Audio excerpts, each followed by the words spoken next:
Welcome everybody to the AEL University Elite Series. It's Matsy and none other than Tuesbees coming to you live tonight. How you doing? I'm absolutely keen to be back on a broadcast here with some fantastic Counter-Strike 2 gameplay coming your way very soon. We've got two exciting matches coming up tonight, and look, I'm just keen to get right into the action. Oh, you and me both, mate. You and me both. Couldn't have said it better myself. But speaking of stuff we got to say, let's talk about our favourite people right now, our sponsors. So, first and foremost, getting into it, it's AGON by AOC, the gaming monitor partner who provide best-in-class monitor solutions for gaming and all other needs. Definitely check him out.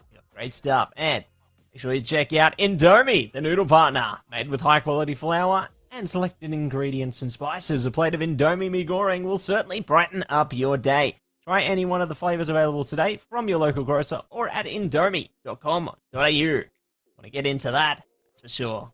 Keen to get that Indomie. Absolutely. I had some Indomie noodles for lunch today, actually.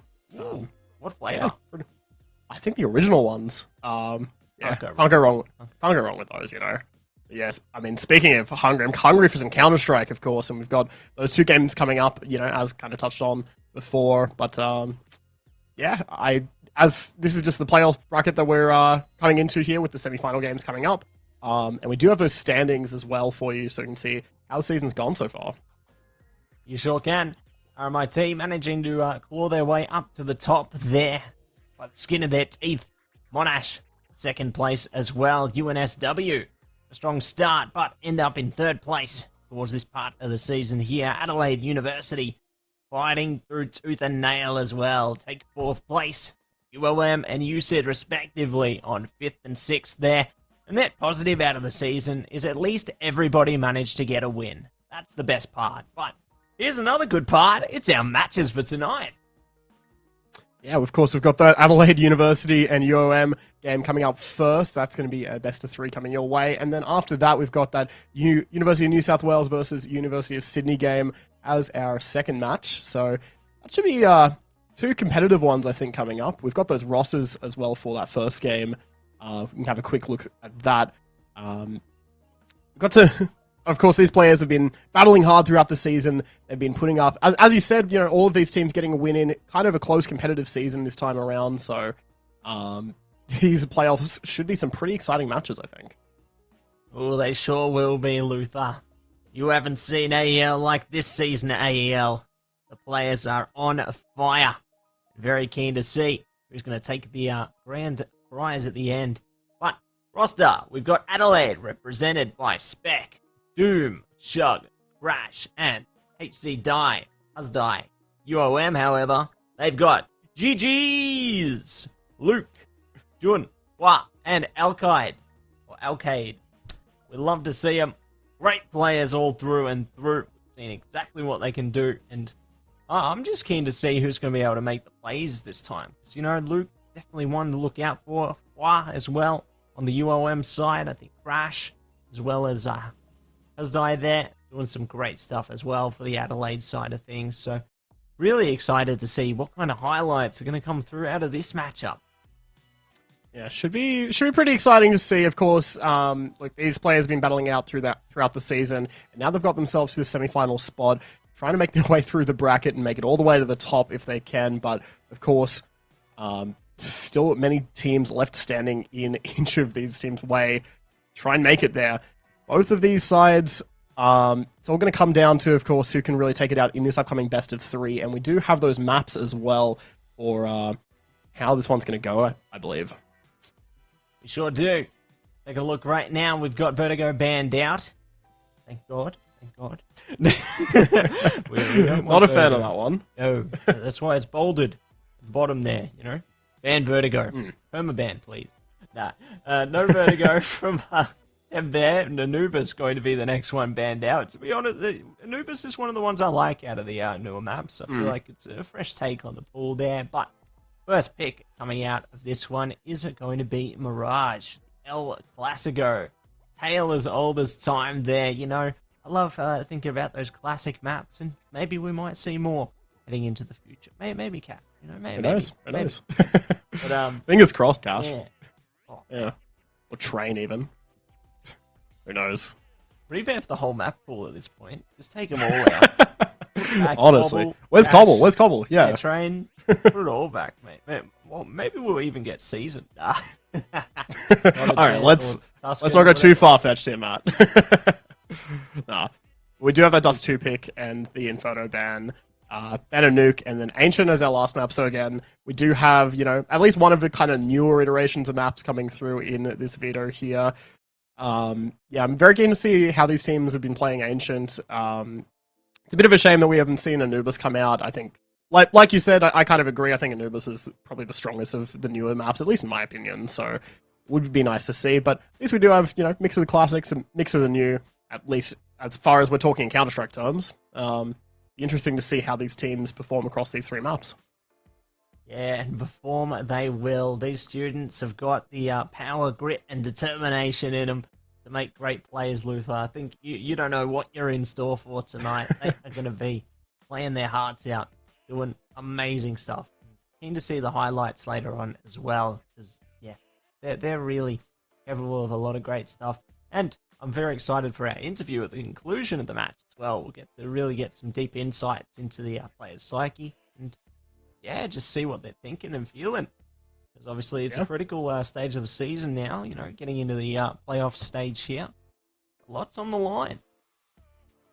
Yeah, of course, a lot on the line for these players as they're trying to keep their tournament lives afloat here. And again, just trying to make it all the way to the top. So having those vetoes out and, you know, having these players ready to go, I'm pretty sure they're quite excited to get into it. And yeah, as you said, you know, this has been my first foray back into AEL casting for quite a while. I've been taking a little bit of a break for a few seasons, but so I'm, you know, really keen to see what these players have in store. I'm really keen to see how the competition's evolved, especially in Counter-Strike 2. Whole different game, of course, now over the last year as things have really changed quite significantly in the CS scene.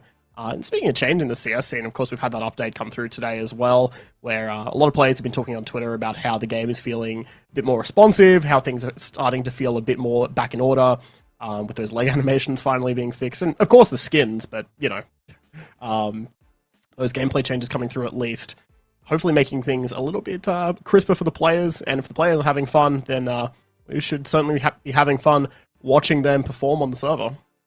Absolutely. I reckon we're going to have the time of our lives watching them perform on the server there, and very keen to see what's going on. Looks like we are having a little tech issue at the moment. Thanks so much for bearing with us so far, and hopefully we'll be all good heading forward. But I'm keen to see some of those leg animations put into play, Luke.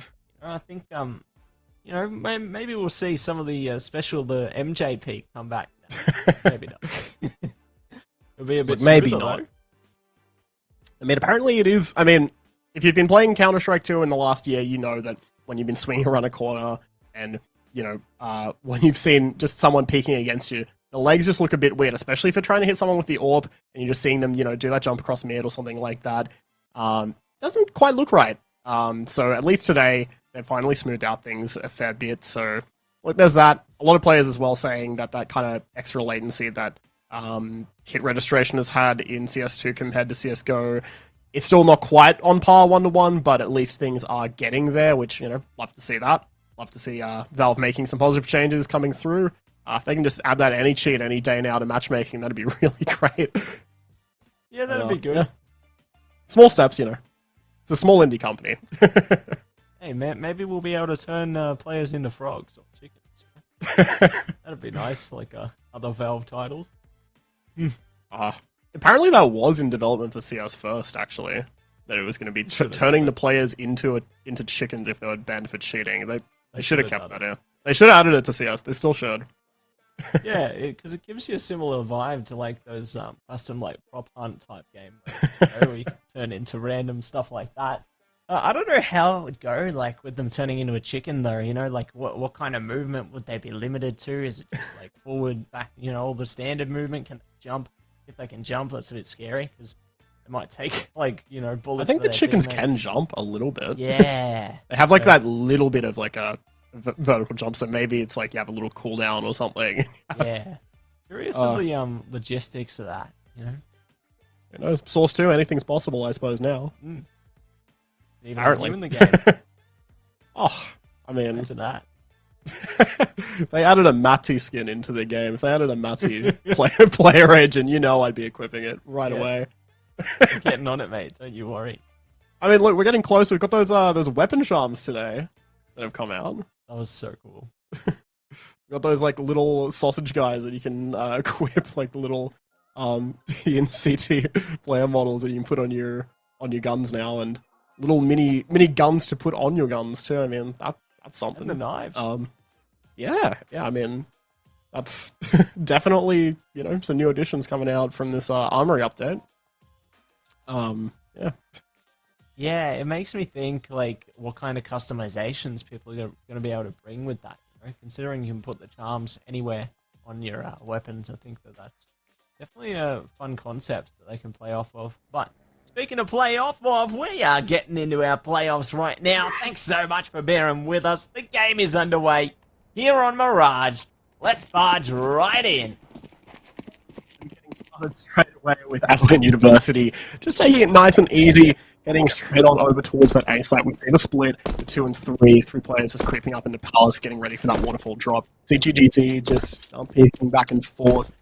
The lone player on this side is they've kind of gravitated towards this B hold. As the util starts to go out, I think these Adelaide University players might have the advantage here in this one. That is, unless GGZ can hold on. Not quite going to be able to do it, though. First frag does go down. Bomb as well, and now it's on for the retake. Onwards and upwards for the retake here, ready to see if they can stake their claim. Lay waste to their opponents. Adelaide have got this one locked in. Al-Qaid trying to slide upstairs, avoids bullets, has teammates to support now, barreling onto the site. Luke ready for the push on the ramp there. No one there quite yet, but managed to find a couple on site, trading left, right, and center. Still a T advantage for now. Time's trickling down as well. He's working against the CTs. Don't have a kit. Their hope's going to dwindle almost to cinder here. Al-Qaid at least fading away with one last kill to close it out. Got them all, but don't have a kit and don't have the time to take control of it. So Adelaide, even despite losing everybody, will take the W there. Nice cash injection, taking round 1. UOM getting those kills, though, going to be a nice little injection as well. Good consolation prize. I'm curious whether they'll actually force something into this second round, to be honest. Whether they think to go to that option. Obviously, some teams like to get a bit fancy with it like that, but this time they're just going to stick it to their guns, keep the eco. I have a little bit of armor on outside. Why not? What else? Let me chill. We're trying to go for that shot pair, hoping to find the deagle bullet connecting as we see AU just taking that control over towards mid. We see that smoke over towards Pod as they've got that control of Cat Luke. That sightline isolated away from him. Doom going to be able to just creep up as well and take that map control. John, in the meantime, however, push all the way up aggro into maps. Will get spotted out by Spec. Almost had the opportunity to try and find a gun in his hand. Fight going on quite a lot. Somehow John actually wins that fight. Now he's got an AK, and now things could get kind of interesting, although you might want to just try and get away with it if you can. He hears the T players start creeping their way up. He's got that sightline to hold on to, though. The aim punch coming through, and Doom will take him out of it now. Just these pistols left to try and go for this retake, and Al-Qaid on the site will get blinded. Does stop the plant and gets the tag at the very least. Going to be delaying the inevitable as the T's mop up and clean things up, converting that into a second round. Yeah, get the bucket and the mop and sweep up the site there. Good start from Adelaide, but now the patience has paid off for UOM here. Full buy coming in for this one alive. They got a pretty good amount of util as well. Not a full kit, but it's still enough to get the job done here. T's gone for a pretty decent spread on the default as well. Window smoke going to come through hastily there. CT's not going to be able to position to stop them, but they do at least have one aggressive out on there. This could work out for them, but they're not going to fall back. Good trade in mid already, though. He's not going to be able to get freedom of movement up towards Cat there. Going to have to be a bit more hesitant here before they play for more control. Yeah, good mid setup coming out there from UOM, being able to find that pick and play off it. A lot of utility, as realistically that's just the battle for map control coming out. Really good trade overall to keep things into a nice even 4-on-4 outside. Hoping to try and find something else. Only going to find the ball over Spec, though, starting to make his way out from Palace. Now map control starting to get established here as Adelaide to try and make their way out to the side. I think is certainly going to help things, as now it's the CTs on that retake once the bomb goes down. John trying to find something. That's a nice shot from Crash, though, leaving it all onto FWA. Try and maybe find an exit, maybe try and find something, but realistically having to go for the save, because, I mean, that CT economy, they invested everything they had into this round. after those two losses to kick things off. They're going to at least have some of that loss bonus, but still going to be a bit of a rough buy around this lone A1S. That's if he gets to hold on to it. Some of these AU players might start going hunting as well. We do see Shug. He's made his way all the way up to TV and has just been investigating over towards the T-spawn side of things. That's going to hear at least one. We'll get another pick, but it does look like he's going to get away from it there. Yeah, we'll be able to get away from it comfortably. Keep the M4 at least into another round, but unfortunately, the rest of their teammates not going to have quite as good a fate there. They will be relegated out of that round, and Adelaide continue to build up their lead. One more ahead now, 3 in a row. They could be on track for a fourth here, but with Fly at least having that M4, it does give a little bit of momentum to the CTs to hold on to a defense. But still, fair share of difficulties ahead. Luke and Co. playing a bit more aggressively now, though. This might net them some results, but the peaceful focus is on A, and no one really going to be towards that side at all. Yeah, that lone A1S still just back over towards B, and honestly, it could be a double save for that one as well as really just minimal investment, as it looks like the next round's going to be the buy. If they're able to hold on to that A1S, though, I mean, that could be an AWP for the next round coming through, who knows? Adelaide University going to be able to get another bomb plan, a fourth in a row here coming out for them as comfortably hold on to this bomb site, and even have a player still situated over towards top mid to maybe cut off any kind of exit frags or anything like that as the CTs with those pistols start to make their way through. We do see Luke making his way up through A main. Doom going to be onto it as the gunfights come through. GGZ at least catch one with his back turn, so that is at least an AK stolen away. That's 2 rifles for the CT side that they're going to be able to get out from this round with. That's honestly not too bad for an eco. Yeah, at least they come out of it with a little bit more than what they invested there. I think that, you know, coming out with more than you brought in, it's going to be a net positive. They can afford to not spend as much heading into the next round, can commit towards that AWP, like you said. Fire got plenty of money there, and their teammates looking pretty solid as well. So hopefully everything should be A-okay heading into round 5 here. The only trouble is that Adelaide's starting to build up quite a few rounds in a row. Proves to be a bit worrisome for UOM, especially if they can't prove themselves here and get out of this slump that they seem to be stuck in for the moment.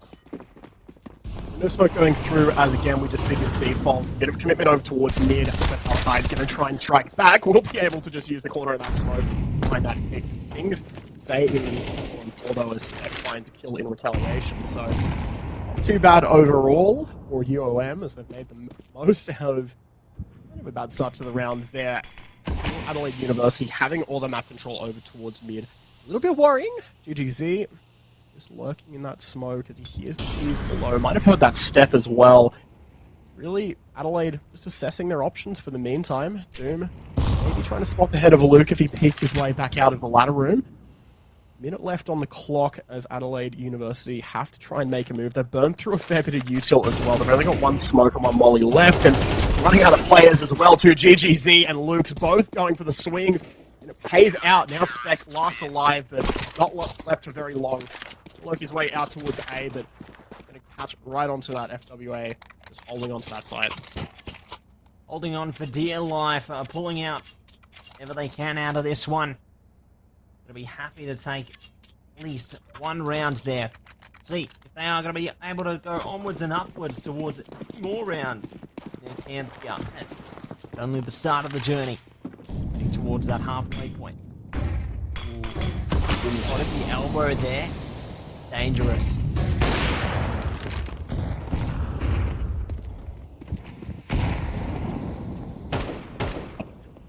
Adelaide University, look, they made the most of the control they've had here for a little while, a few rounds in a row. It seems like UOM have been fighting it a bit less.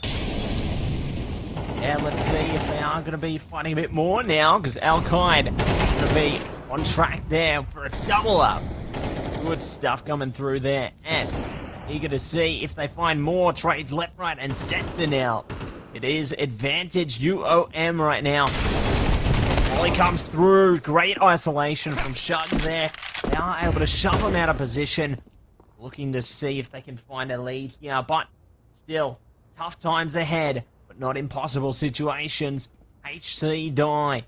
Pushing up towards stairs, sees the CT, timing's good and gets a lot better. They've found absolutely everybody. And that is exactly what they want to be seeing. Timer slowly trickling down. Now though, misses the spray down. Oh, this is devastating. They do figure it out in the end. Adelaide managed to steal the lead back and super duper keen to see what else they can do here. At least a 4. UOM managed to have still quite a bit of money to play with here.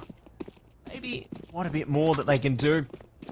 See what they are going to be able to manage though. Tease, big stack up on the ramp. Jun in position there, already shuts down Doom. They're going to have to rethink this one. Luke's aggression as well, paying dividends here. UOM on track, ready for action. Let's see what else is going to be in store. Oh my gosh. All or nothing here. This is going to be a bloodbath. Top mid control. Let's see how they stroll in.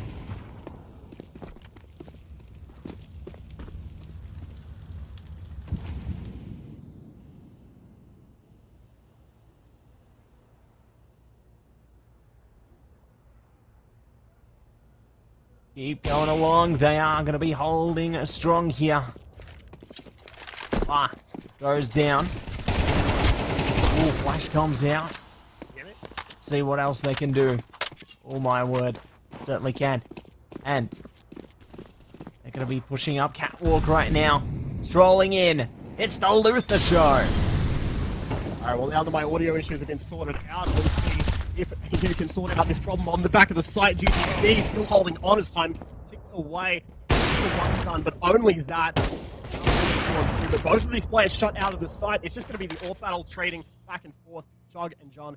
It's going to be a matter of who beats first. Chug going to be able to do that, but still wins the duel nonetheless. Clear reaction time coming through as Adelaide University now taking their 6th round here. A lot of losses, but still got that money behind them. Chug having 7k in the bank, and UOM will be able to rebuy into this one as well. It's really a question of what they're doing with it here. Adelaide University, they've just been able to get so much map control and get plays for these sites happen, even in a tough situation, being able to regain that control, take things back, and ultimately just win it in that 1v1 in the end. Really got things together for the time being. Sure do. Got themselves held together and ready to do what they can here. Tees are just waiting for the right moment. They've got plenty stacked up on the ramp. One in mid as well. Go for that split. Let's see what else they can do here. Be a repeat. Bomb site's under control.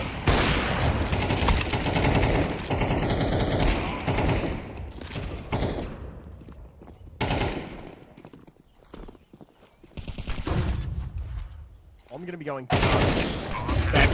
Watching as that smoke clears, manages to find those two, leaving it all down on Luke in a 1-on-3. His position given away as he just keeps shooting back and forth. Terrorists will take away the round there. So, that's going to be the one. Adelaide, all on track here. And looking to solidify that lead even more so. UOM. Their economy not in the greatest position. They've managed to use up all of their timeouts here. This is a problematic situation if you are UOM here. But we'll see what else they are going to be able to manage. And let's see what else they might be able to bring here. Alright, let's see what this is going to bring out of this timeout here. They've got a lot to think. A lot to do. Full utility on the Adelaide side. That AWP on Shug are going to be absolutely devastating. Looking at the squad right now on the CT side. Really pondering how they can approach this one. What more can they do here? The timeout will now run its course. Set sail towards the later stages this half here. Gonna be straight on to the warpath. Ready to go bang for buck, blow for blow. This is gonna be start of the show once again. AC Die, Window Smoke on its way. Keep focus on the B side of things this time. They got a couple in mid, one in the B apartments, ready to see what they can muster. I like how they've got the lurk on the A ramp as well. The CT's really looking to do too much at the moment, to be honest. They're still congregating towards spawn here. I'm not sure if maybe they thought they were still in a pause, perhaps, maybe not, but are just going to be holding steady for the moment. See what they can do. Things are pushing through, so we should be okay. Just a moment here. Round will be settled, done and dusted. Good stuff from Adelaide, but looks like there is a tech issue at the moment, so could be a round reset on that one. Hopefully should be all resolved momentarily here. And I've got to say, if you haven't already, make sure you check out our lovely sponsors, AGON by AOC and Indomie. All of their wonderful products on offer. Use the AGON by AOC monitor myself. Definitely a great quality monitor. Love the flexibility you get from it. And love to see lots of stuff. But looks like... Hello, Luther. Hello, Nice hello. seeing you. Yeah.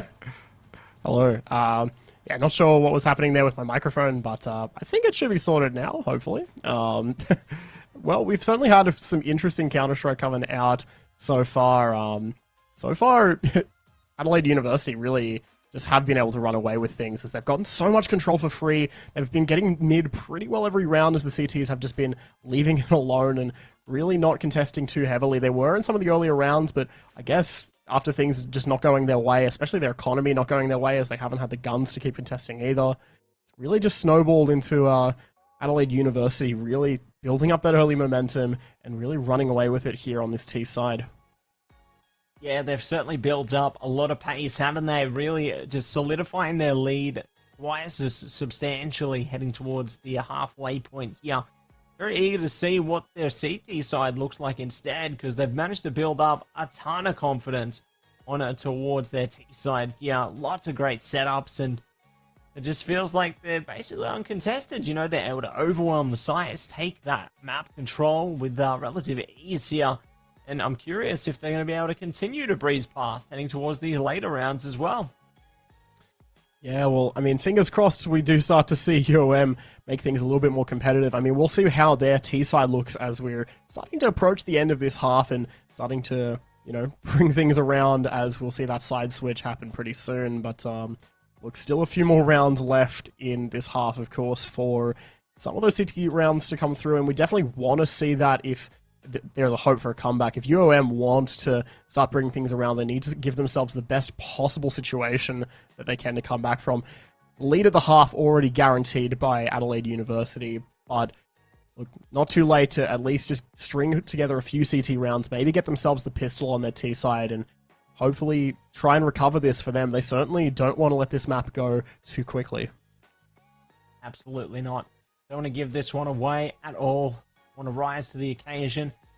Make sure to stroll their way through as positively as they possibly can. There's a lot of work to be done in order to take control on this one. And I guess the beauty of this is even if they do have their fair share of struggles into this first map on Mirage here, you know, there's still opportunity to come back into the second one there. You know, there's always going to be an opportunity for a comeback, especially in the best of three situation, you know, because obviously, best of three gives a bit more flexibility. It's different to the best of ones that we did see throughout the season there. There's more chances for you to prove yourself now and really step up the plate to really give it your all. Yeah, and the thing is as well, I mean, obviously, you know, no one likes tech issues, but at least for UOM, maybe there's a silver lining as well of just having that bit of a mental reset, being able to just take a little bit of a pause, not necessarily a tactical one, but just a bit of a break. Maybe that will have a bit of a mental effect on them as well as they try and bring things back around. I mean, they're certainly giving them something to work with there, just trying to stop that momentum as best they can, because it really just has been momentum round after round coming out from Adelaide University where there hasn't really been as much on offer. The closest that we've seen in the bye rounds coming through to that 1v1, of course, coming out where, you know, Shug was able to take it out, just going for that really aggressive swing, getting the pick. That had to have been demoralizing for the UOM side of things. We are going to be heading back into the game, of course, now as things have resolved themselves, and our lovely admin team has been on top of it as we head live into round number 9. Number 9, feeling fine, on top of the world right now. And let's see how this one is going to unfold. We are going to be thinking about thinking about it. We'll get there eventually. Yeah. I just wanted to give you a little teaser, you know, before we get into the action. A little preview of things to come, you know. Keep you all waiting in anticipation for some Counter-Strike, you know. I want you to guess the outcome of that. We're just messing around with you. But hopefully we should be A-OK momentarily. And Luther, what's that poster behind you? It's a Back to the Future poster. Ooh. Yeah. Classic. Classic movie. Get the Mandalorian out. Well, I mean, we'll have to see. Have to see if Adelaide University can keep things going. If UOM will be able to turn back time and change the course of events here. See what I did there? As we hopefully head back into this one. Look, this is only map number 1, of course, over on Mirage, and it's obviously it's been a bit of a rough start for the side of UOM. Adelaide University, not at all. They've been loving the course of events. They've been loving the way that this has been going so far. But I guess we'll just have to see as we head back into things. How do you think this is going to unfold, Matt? What are we hoping to see? I'm hoping to see a comeback. Yeah? To be honest. Yeah. I'm hoping to see a comeback because I love a close and competitive game. It definitely spices things up. Adds to the experience, you know, keeps you on the edge of your seat. I don't like a one-sided outcome all that much, but, you know, we'll see how things eventuate now that we are going to be looking at the car here. Need to drive away into the round. Deja vu, like I've been in this place before, and we are going to be seeing the window smoke come through right now. Split. See if they can get some early momentum. Jun, be the first one to fall. They will not. Solid shot there. They get the gun for their troubles? Maybe not. Maybe not, but that's still something. I mean, any picks they can get on this light by round definitely are going to be pretty strong. Luke in a pretty good position as well to find another one, as he will, with a nice crisp dig shot. Going to be able to pick up that AK as well. AU losing 2 players on their buy round up against his eco early on. Not exactly what we expected to see. And Luke almost finding another one. If Spec wasn't crouched there, that bullet would have landed on his head. He's very lucky he's holding that control key down as UOM trying to maintain control of this A side here. John still just having get another kill there. There's missed shot coming out. Shug having to reassess the situation with a no-scope, but ultimately it's just going to be Spec left in the 1-on-3. 1-on-3, breaking it free here. See if they can manage to peek into them one by one. Whether it's all going to come undone, it will! Jeez! A great shot from the Deagle downtown there. Sends it in. It takes a second for UOM there. Finally, a light at the end of the tunnel for UOM here. They can win last few rounds. They may yet have an even better opportunity to bring it back as well. But still much more work yet to be done here. Yet to be completed. The teaser having a bit of a meeting in spawn before dispersing out to their respective positions. I like the smoke. Cutting off connector there, forcing Jun a little bit further forward. But no one dares to go into the crosshairs as yet. Creeping up to position. First contact could be on its way through very shortly. Yeah, looking to make it happen as AU. I think they were kind of just weighing up whether or not to go for the buy on this one, but ultimately deciding that it would be worth it. So we do see that bit of util. We see a couple of rifles coming through, but still just playing a default. Nothing fast and aggressive. Maybe you would think from a lower buy round. UOM, I mean, it's unreal that they're able to take away that last round, those 5-7 kills coming through. And now they've got the upper hand for the first time in a while. We'll start to see Luke as well getting that information. A couple shots off on Spec, but no kill to come from it. Spec just going to continue making noise and making his presence known, throwing out bits of util here and there to clear the path ahead. Or perhaps just try and bait out something. UOM really playing this one nice and passively, not really going for any kind of aggressive plays that we've seen from them before. Now they've got those guns, they desperately want to hold on to them. And so far that's been paying off. Luke finds that first kill onto Shug as the T's start to make their way up towards B. Making their way downtown towards the B site. Time ticking now. They need to get cracking and quick. Great distraction towards A as well. Allows them to get a kill and the bomb down relatively uncontested. Retake time 4v2. They be able to pull through here. Doom. Good timing. Could net them a kill on the Foie. Perhaps GG's as well. Ooh, they've given away their position though with the shots there. This could be a bit dangerous for them. They need to work together here. Otherwise they're going to get wiped out. Crack. Already getting wiped out though. Doom is good to trade one, but it's one and done. UOM will be locked in, taking control of a third round in their favor now. Yeah, and this is ultimately just looking a lot better from this UOM side. Each player on the team getting a kill in that round and really just working together, finding those trades. And I was a little worried about how they decided to go for that retake. I mean, putting those 3 players in the market just straight away kind of maybe opened something up if an aggressive swing or flash was to come through for AU to find something. But really, ultimately, on top of it, they were able to just find that player, find the trade as soon as one of them went down. Nice and simple, clean CS coming out from UOM.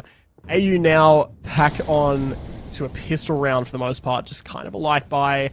Most of them having some Kevlar and mostly just some pistols. They're looking to get this one over nice and fast. We see the smokes coming out, the flashes to rain through shortly afterwards, and these CTs getting ready. Just hold on to this one. They've got those rifles to tear through, but the smoke's obscuring those sight lines, enabling that bomb to go down. Well, not going to go down yet, though. Been contested quite heavily by these CTs, so well done by them, keeping up their defenses. Doom does get one down in the end there. But we'll have to defuse that bomb now in the end. So, objective completed by the T's. At least they did manage to storm through. Go for the cheeky plant. Similar to the vent rush on Nuke in that respect. But they will be able to pull ahead. UOM one more round in their favour. And we got one last chance. 5-7, the best scoreline they can hope for. Adelaide. Will they be able to pressure their lead ahead by one more, or will the Tides continue to favour UOM here? I mean, I gotta say, Doom looking a little scary with that deagle for a second. Nice clean shot.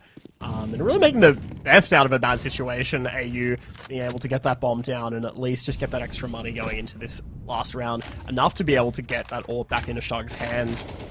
John will go down nice and early as well as we see T's just making their way up through mid yet again. That's an R8 in Alkai's hands. That is honestly an interesting thing for him to have equipped at all to begin with. But UOM gonna lose those 2 players as Adelaide University again just have this map control and starting to look like one of those rounds we saw a bit earlier, where as soon as they get that map control over on mid, as soon as they'd be able to just work through into something here. Kind of looked a bit awful from UOM before. Let's see if we'll have a repeat. Alkaid going for an aggressive play in the mid. Doesn't quite pay off for him, though. Doesn't quite pay off, but he could pay dividends in a moment. Palace player, last one standing on this site here. GG's. Wait for a shadow. They hear the noise. He's around the corner, though, but they've peeked into Shug. And that's the site. Foie pushing into them, ready to say goodbye. But it will be goodbye to this half. 4-8. We shut the gates on that one. Hello again. It's Matsy and Luther. It's the 2Vs. What a half we've had. Yeah, that certainly was, after that tech pause, definitely a stronger showing coming out from UOM as they were able to claw their way back. Again, that last round, maybe not as much as kind of it was a classic AU taking out mid. Those players go down, and they're not really much in the way of trades, but, you know, it is what it is. Now, in the second half, at least there's a few more rounds on that UOM side. If they're able to get themselves this pistol, maybe they can start to take things back. We'll just have to see how they play Counter-Strike on the T side, as now the aggressors, they're going to make their way up over towards A.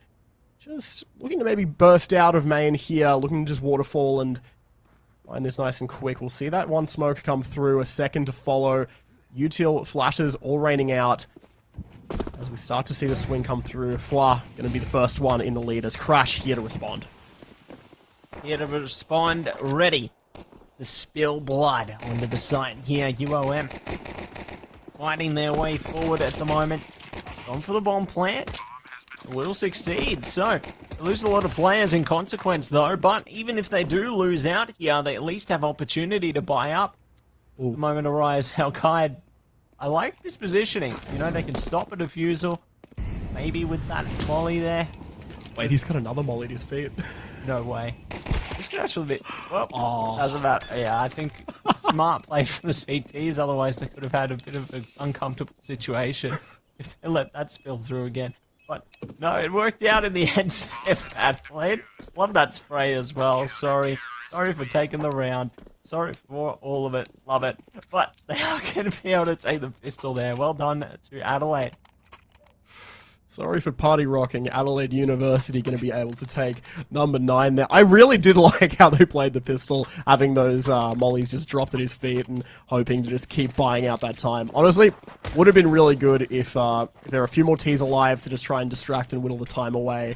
I think that would have been a very different round the way they had that set up. But unfortunately for them, AU, really great CT hold overall. And maybe a telling sign of things to come. Who knows? Al-Qaeda trying to swing things back in the UOM side of things with this Deagle, just making his way forward, but the timing going to betray him there. Ty almost nades himself, but does find the kill at least, so it's mostly going in his favor for the meantime. Doom getting ready to swing out into mid as his teammate makes contact. Crash there as well to help out as they mostly shut things down, although Luke is able to find that one kill. Tag down 25 HP.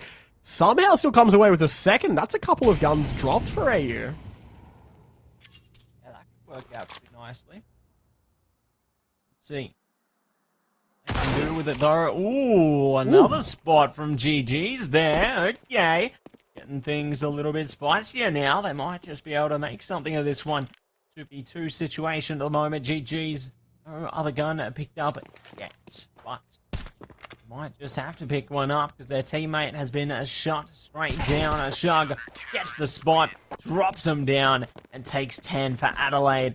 Well played in the end there. I was getting a bit worried, but they managed to calm the storm. Honestly, between Shug and Doom, both at 15 kills each, that's a scary pair from AU. They've really been putting in so much work. A combined 30 kills is honestly ridiculous. AU now hitting double digits as UOM trying to do whatever they can to find some footing here, but again, the economy betraying them. They're going to be just stuck back on pistols. We see the 3 digs coming out at Tech 9 as well. Al-Qaeda hoping that one of these shots will connect, but Spec instead just going to be swinging straight out, complete aggression coming through, and that will be followed up as well by Doom, just taking that fight into mid. It will be able to hold on to that control as 3 UOM players left, at least with the bomb, trying to just get out on the B side, hoping for a plant, but the CT's still here, ready to shut them down. They will try and spill out onto the site, but only 1 kill to be found, and GG's been stuck there in abs. Still finds another somehow. This round continues on. The Deagle Masters back at it again. Could even be good for 3 if they're lucky enough. I can foresee that possibility. But at the moment, it's going to be a very patient game. Ooh. Very patient game being played. They almost had a chance there. I got very worried for that market player. Oh man, this has been pretty scary for GG's. Still trying to find something, but not quite able to. Those 2 shots were unbelievable, though. I mean, you got to give him credit where it's due, even if things not quite working out in the UOM side.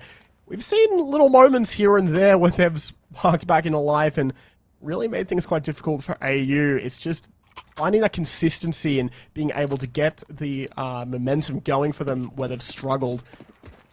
AU will be able to take number 11 here as the economy remains fairly strong. UOM at least will be able to get themselves some rifles to try and stop their opponents from getting onto map point.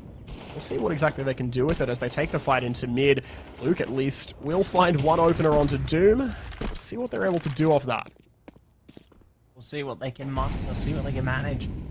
Heading in to one house now. going to stick it out. Second longer here. Kite is good for it. Be good for a little more. Good spot. They do slot them out. So, no reaction from Shug either. It is all coming unwound here. Left only up to Huzdai. They are going to make their opponents die now as they hold in a window. Jun could have the right timing though. Wing in the corner, garnering some attention. And the shots will fall through. Huzdai still holding down that trigger. They've gotten both players and the AWP. But they are cut off at the back by Al-Qaid. So great positioning. And a good round for UOM. Bringing it back at least one time. Honestly, that is some ridiculous timing that he was able to find both of those kills and nearly get away with the AWP too. If they didn't have that player ready to catch him in CT, I mean, who knows? Being able to just pick up an AWP and run away with it, that would have been pretty unbelievable for AU and certainly would have given them a leg up in this round where they're back down to pistols, the economy not holding steadfast for them, but maybe these Deagles will. Spec finds one and Crash will find another, so they do hold the man advantage 4 on 3 here. UOM losing those guns early is a bit of a worrying sign as they've tried to just take that mid control, but the aggression coming out from the CT side, perhaps not something they anticipated, definitely not something they were able to hold on to or catch on. Now, slowing things down as they have to try and regroup here. Minute 20 left on the clock, so still plenty of time to make a play, but what they do with it, really up to them at this point. Yeah, really going to be up to them what they manage to do with it. How they want to approach this one, and you're going to see what else is going to spill into it now. T starts to creep up to the site. CT still got the player advantage for now. Maybe not on this side, but overall for sure. They're just going to hold these tight angles. Doom ready to create doom and destruction if Al-Qaid peeks that corner and doesn't check their corners. Ooh, they will be spotted though, missing the shots. They managed to peek into it again. It does not work out. The equalizer in favor of UOM, and maybe then some. All this util creates hell on the site.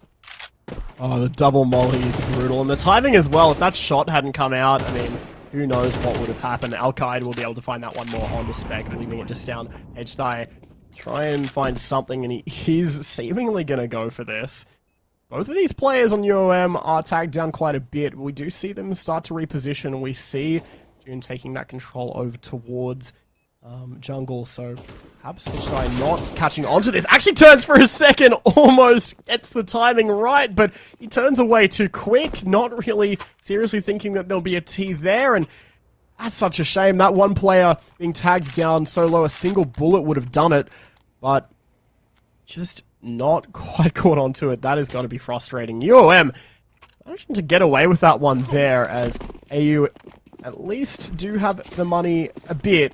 Somewhat weaker utility, not a lot of util across some of their players, and an MP9 in the mix as well. So a bit of a weaker buy, but UOM hoping to make the most of that and take advantage if they can. It all comes down to how they control the map here in mid. It looks like they get it for free. Get it for free, breaking in here. Ready. Go into this one with all their might. Luke, good spot on the foot there. Crash. Poured out. Doom. Shot out as well. UOM is singling them out. This is exactly what they needed to do here. Dispel the defenses. See if they can manage to build up a bit more momentum. They're wrapping around the back through T-Spawn as well. Getting ready to get onto this site and make a grander stand. Ticking away, but the bomb does go down as these CTs largely not really grouped together, although Spec has that sight line onto the site there. We'll try and shoot through the smoke and find something. Shug will fall down as well as these numbers just start to crumble, and Luke maybe might even spot this, the player on the other side of Murder Hole. Who knows? Really depends on if he tries to go for this swing. I think both players are very wary of this. HI will find that one. Makes it a second, actually. But really, not much more they can go for here. They don't have the kits to play for this. They certainly don't have the entry into the site. They're just going to have to run away with these guns and make it a save. Yeah, going to have to make it a save. See if they can shave off a bit more time out of this one. A bit few more rounds, as a matter of fact. That gap starts to close, and he died trying at the end of the round there. Not going to be ideal. Another gun lost now for Adelaide. And another opportunity opened up for UOM here. Very curious to see if those opportunities are going to continue to arise. Heading into round 19 now. All the CTs have got is an AK, pistols, a little bit of util, not much really. T's, they've got a full spread. Weapons are in right and center. They've already got a spot towards ticket there. Good distraction from Al-Qaeda here. Their teammates still playing informational warfare though. Yeah, and certainly that information warfare working out in the UOM favor. Al-Qaeda's baited a almost full team rotate over here as all 4 of these players still just holding on towards that A side, as UOM side of things will just slowly make their way towards B, where only one player, HDI, will be sitting at the back of site with his Deagle. Time will tell how this goes. Al-Qaeda still managing to stay alive here with all these players baited over, hoping to try and just commit to this, finding a pick. But HDI now going to have the information to know that the T's are hitting his site, but won't be able to do anything about it or find any of those picks. All the players going down, they lose one of those rifles as well. Now it's just on Shug and Spec to maybe try and get some exit frags or do whatever they can, but UOM sealing this round shot. Sealing it shut, closing house there, and finding a kill while they do it. Shug just going to be saving it out towards the A site here. Repositioning, perhaps not Palace. No T's have spotted them yet, but could be quick to change depending on where they end up.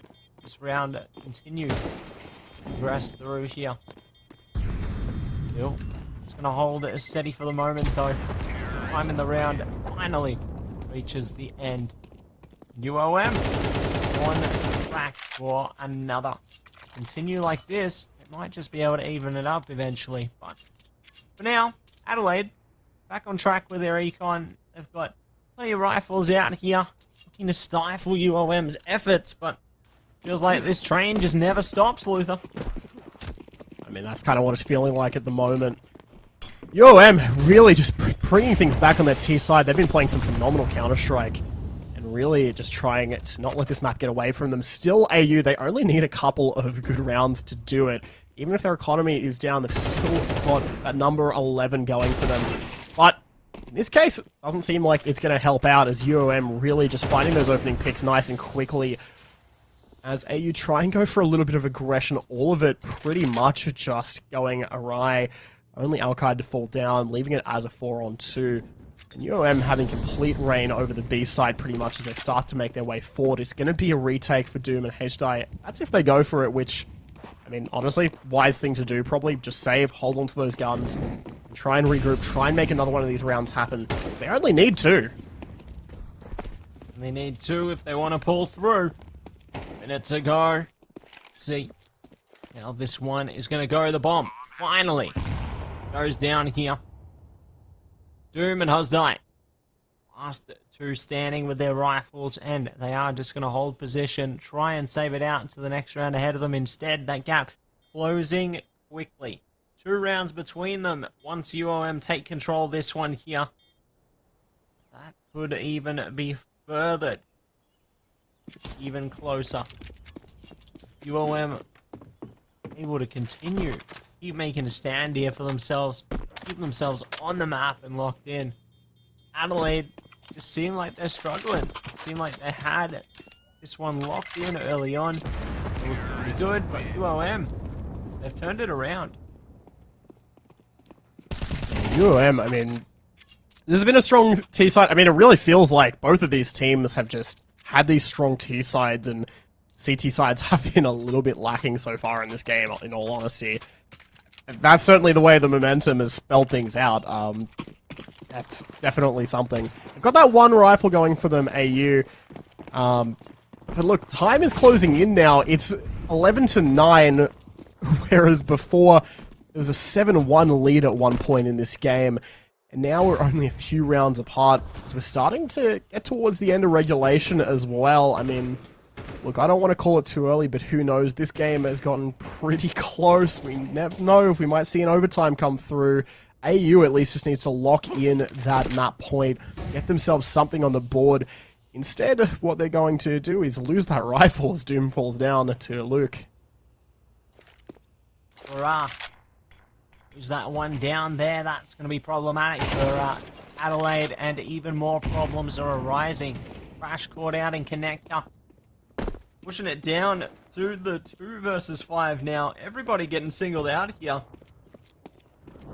Dangerous time ahead of them indeed, but no one willing to concede anything more just yet. Shug still holding B down. As Die being a secretive player as well, holding towards window. Is focused up on Al-Qaed's position though, but Al-Qaed prevails. Getting the peek through, saying goodbye. Could be said the same for Shug right now. That it will. Spotted, slotted out. 1 round between them. Make or break. Right here, right now, into round 22. And that marks 6 in a row as well. And I've just got to say it, where is the tactical timeout coming out from AU? I feel like they really need to have that mental reset come forward as, I mean, things are tying up, things are getting close. They at least have themselves a bye to try and go for this, and shutting this down here and now is what they need to do. They need this round, and otherwise it's going to be game over. They will not have the economy to go in to the next couple of rounds. UOM not having that problem. They'll be able to buy themselves out for the rest of this game while having 10k in his bank.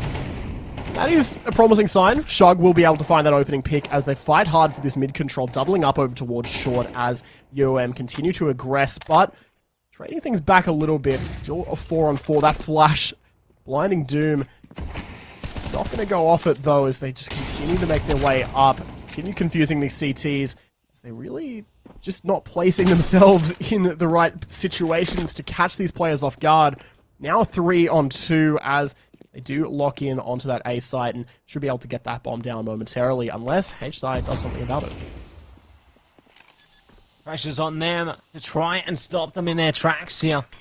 They're going to be able to do it. Ooh, good spot on the ramp there, but they are going to be found by GG's here. Oh, up the Shug now.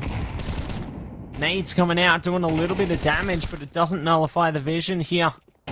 Still have to put in plenty more work. No util to support them. They got 1 HP. And the dream turned to nightmare. 11-11.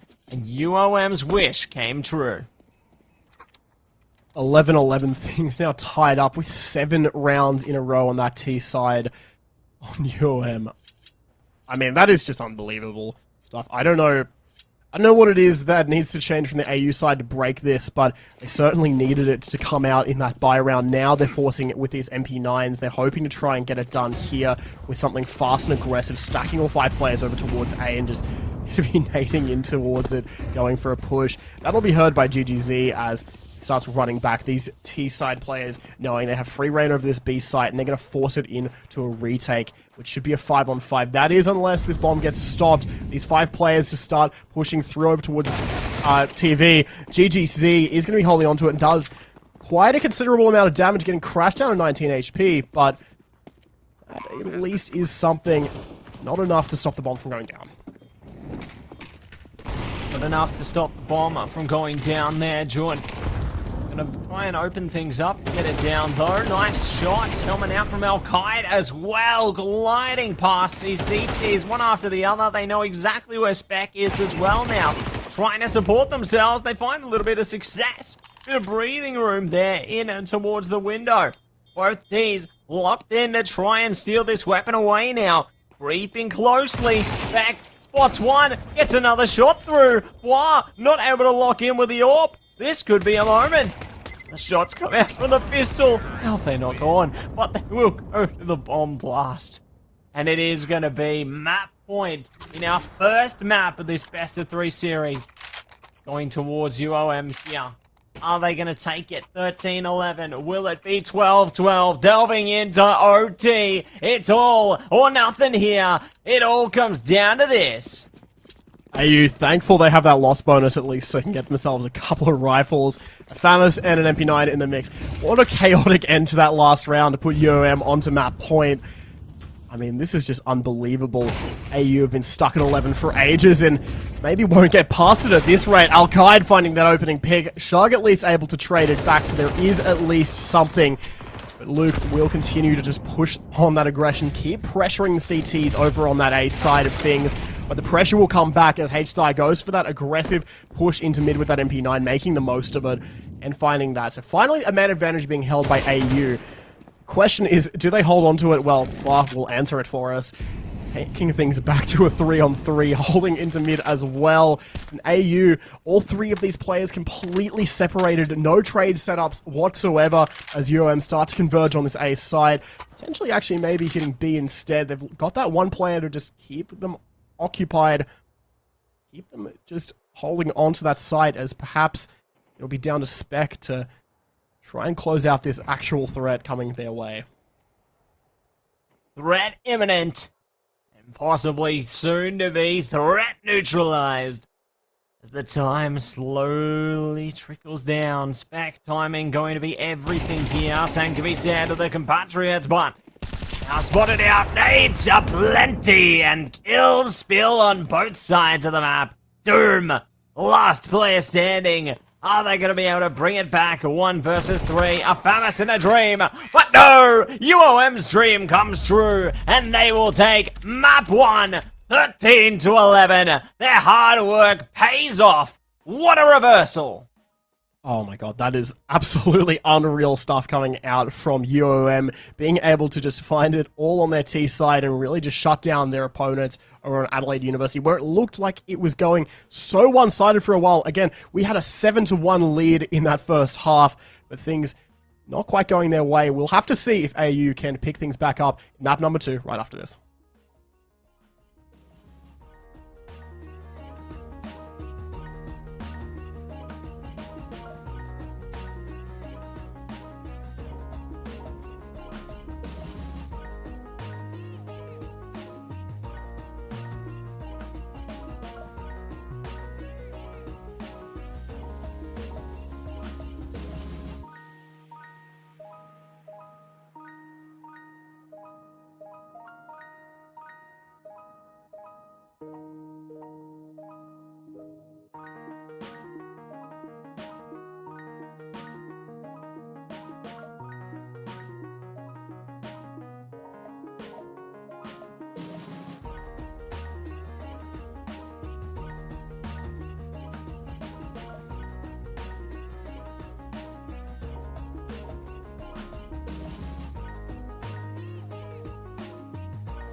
Welcome back, everybody, to the AEL University Elite Series CS2 with TwoTapTony and Matsy coming to you.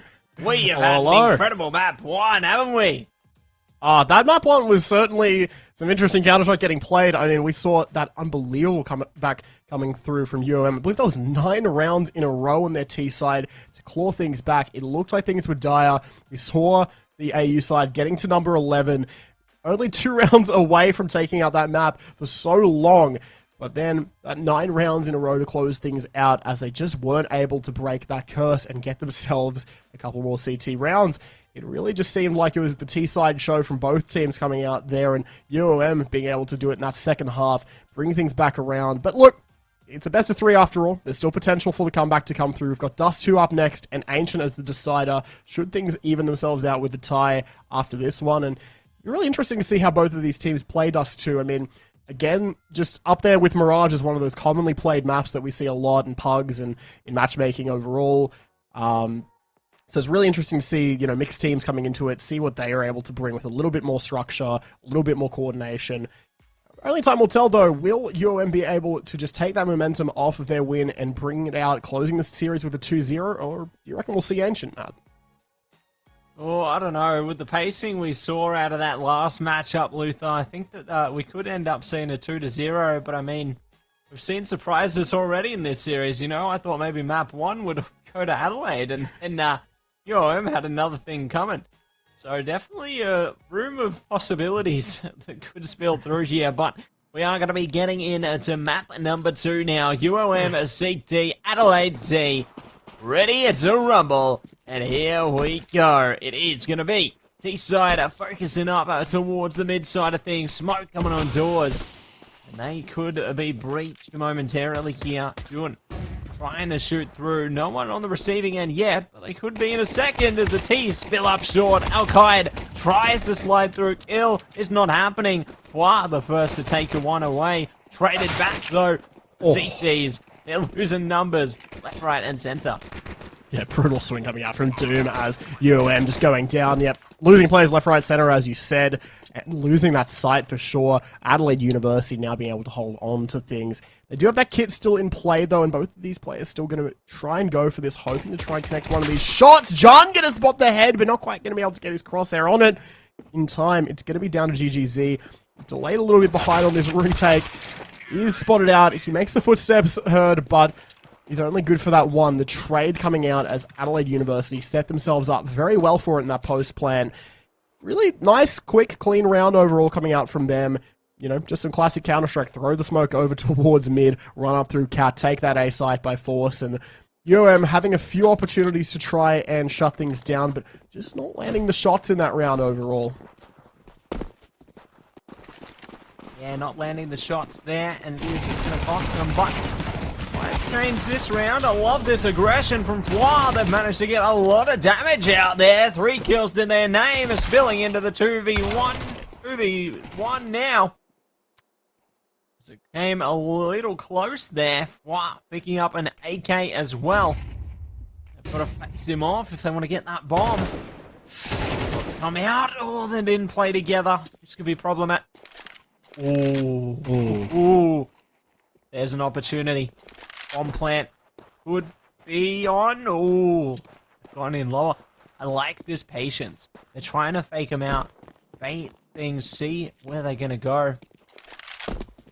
Oh, this is really big from Spec here. They can have a freedom of movement towards that B site.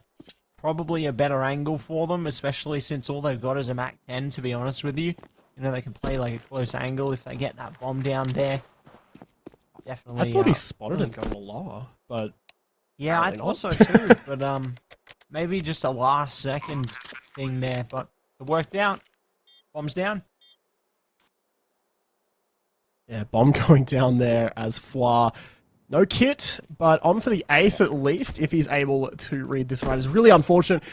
Again, I thought he spotted him going down into lower. I thought he was getting ready to go for the B rotate, but evidently not, just picking the wrong side for it, completely changing things. If only he'd gotten the timing right, if only he'd been able to swing out into mid and find that kill, perhaps things could have been differently, but Spec really just making the most of it, waiting in lower, waiting for the rotate to come through. It is what it is, really. AU managing to just get away with this one. And the 1v1, well, we're not going to see it. UOM, they need to hold on to these guns because they're going to have the next buy round coming up, and having an extra rifle going for them, I mean, that certainly will help out a fair bit. They might even have enough money to go for an AWP if they so choose, but really up to them. AU making the best out of kind of a bad situation. They're losing all of those players. WA really just doing so much in that round. So much damage, so many guns lost, but ultimately not able to convert it into a round. Conversion not running through this time. Would it be changing in a moment though? I like the swift approach up short here. Doom, Molly, trying to isolate the angle. Al-Qaeda, a lot of damage, but not able to sledge past the player. Will be the first to fall. Ooh, good timing. Hazdai is actually going to be the one on the receiving end of the consequences, but they will be able to trade it back nice and quick though. 3v4, just like that. Now things come to a slowness. I like how they've got the lurker in upper tunnels as well, just in case they want to create a bit of noise there, try and disparage CT defenses. Already, smoke coming out. Not going to allow the CTs to congregate towards an angle together. But the real objective of the T's is going to be this A side here. I like this flank from Foix as well. The T's are watching for it though. They have the visuals there, ready to wreak havoc, but the timing is just so big, but not big enough. Great trade there. That could have been so much worse. Yeah, he had the timing on it. That was really amazing. John managing to find those two, though. What is that? Now all of a sudden making it a one-on-one. The bomb dropped as well. John, or Doom rather, having to go back for it. John going to be leaving that position. I don't think he realized the bomb dropped with that. And now making his way back over. Doom going to be shooting, so that's at least an audio cue coming out for John. Hoping to try and read this, but Doom getting away with this. He's going to be able to run up towards the A site, and he's going to have it completely clear. Now, in that one-on-one, bomb plant completely open for Doom. John having to now make his way back. We'll try and do it slowly, but no kit as well. Luckily, he's not too far behind, at least. Was able to get the read. Still clock ticking away. Only a single flash to work with. Just has to hope he spots the player first. Will make his way around, and he's crosshair in the right position as he makes the swing. We'll be able to get it done. Do get it done, and it is going to be a defusal coming through for UOM there. Well played. Well played indeed. And round 4 on its way through now. Let's see what they can manage to muster. Getting their weapons out, rifles ready for the fight. No one going to go gently into the good night here. Adelaide got plenty of Tech 9s prepared though. Could go for a long distance shot if they're feeling spicy, but are just going to halt things for a second here. Wait and see where they want to choose their maneuvers. They could come face to face with Al-Qaeda. Utility going to be the only thing between them for now. Oh, nice nade. Doom down to 50 HP, crash down on 28. Really setting things up, and Al-Qaeda in a perfect spot to absolutely bring out the carnage. Well, at least just finds that one, gives up his position in doing so, so maybe these T's might try and swing them all together. Instead, not really going to do that. We'll just see them kind of disjointedly try and take some fights in the mid, take some fights in the low and shug. Going to be the left as the last one standing. At least there is a trade coming out, so there is at least one player down. He picks up the rifle, and Shug almost has that kill, but the aim punch not going to help him out in finding that fatal shot. 2-on-2 as UOM start to bring things back around as the economy kind of betraying the AU side in those last couple of rounds. They will at least be able to get themselves some rifles yet again, so at least they'll have that going for them. We do see that AWP as well coming back in Alkide's hands, so interesting to see what he does with it. Posting himself up over towards A. I think just going for the fast peek on Cat. Yeah, could be something wonderful pushing its way through there as Alkide will be the first one to scope up into this one.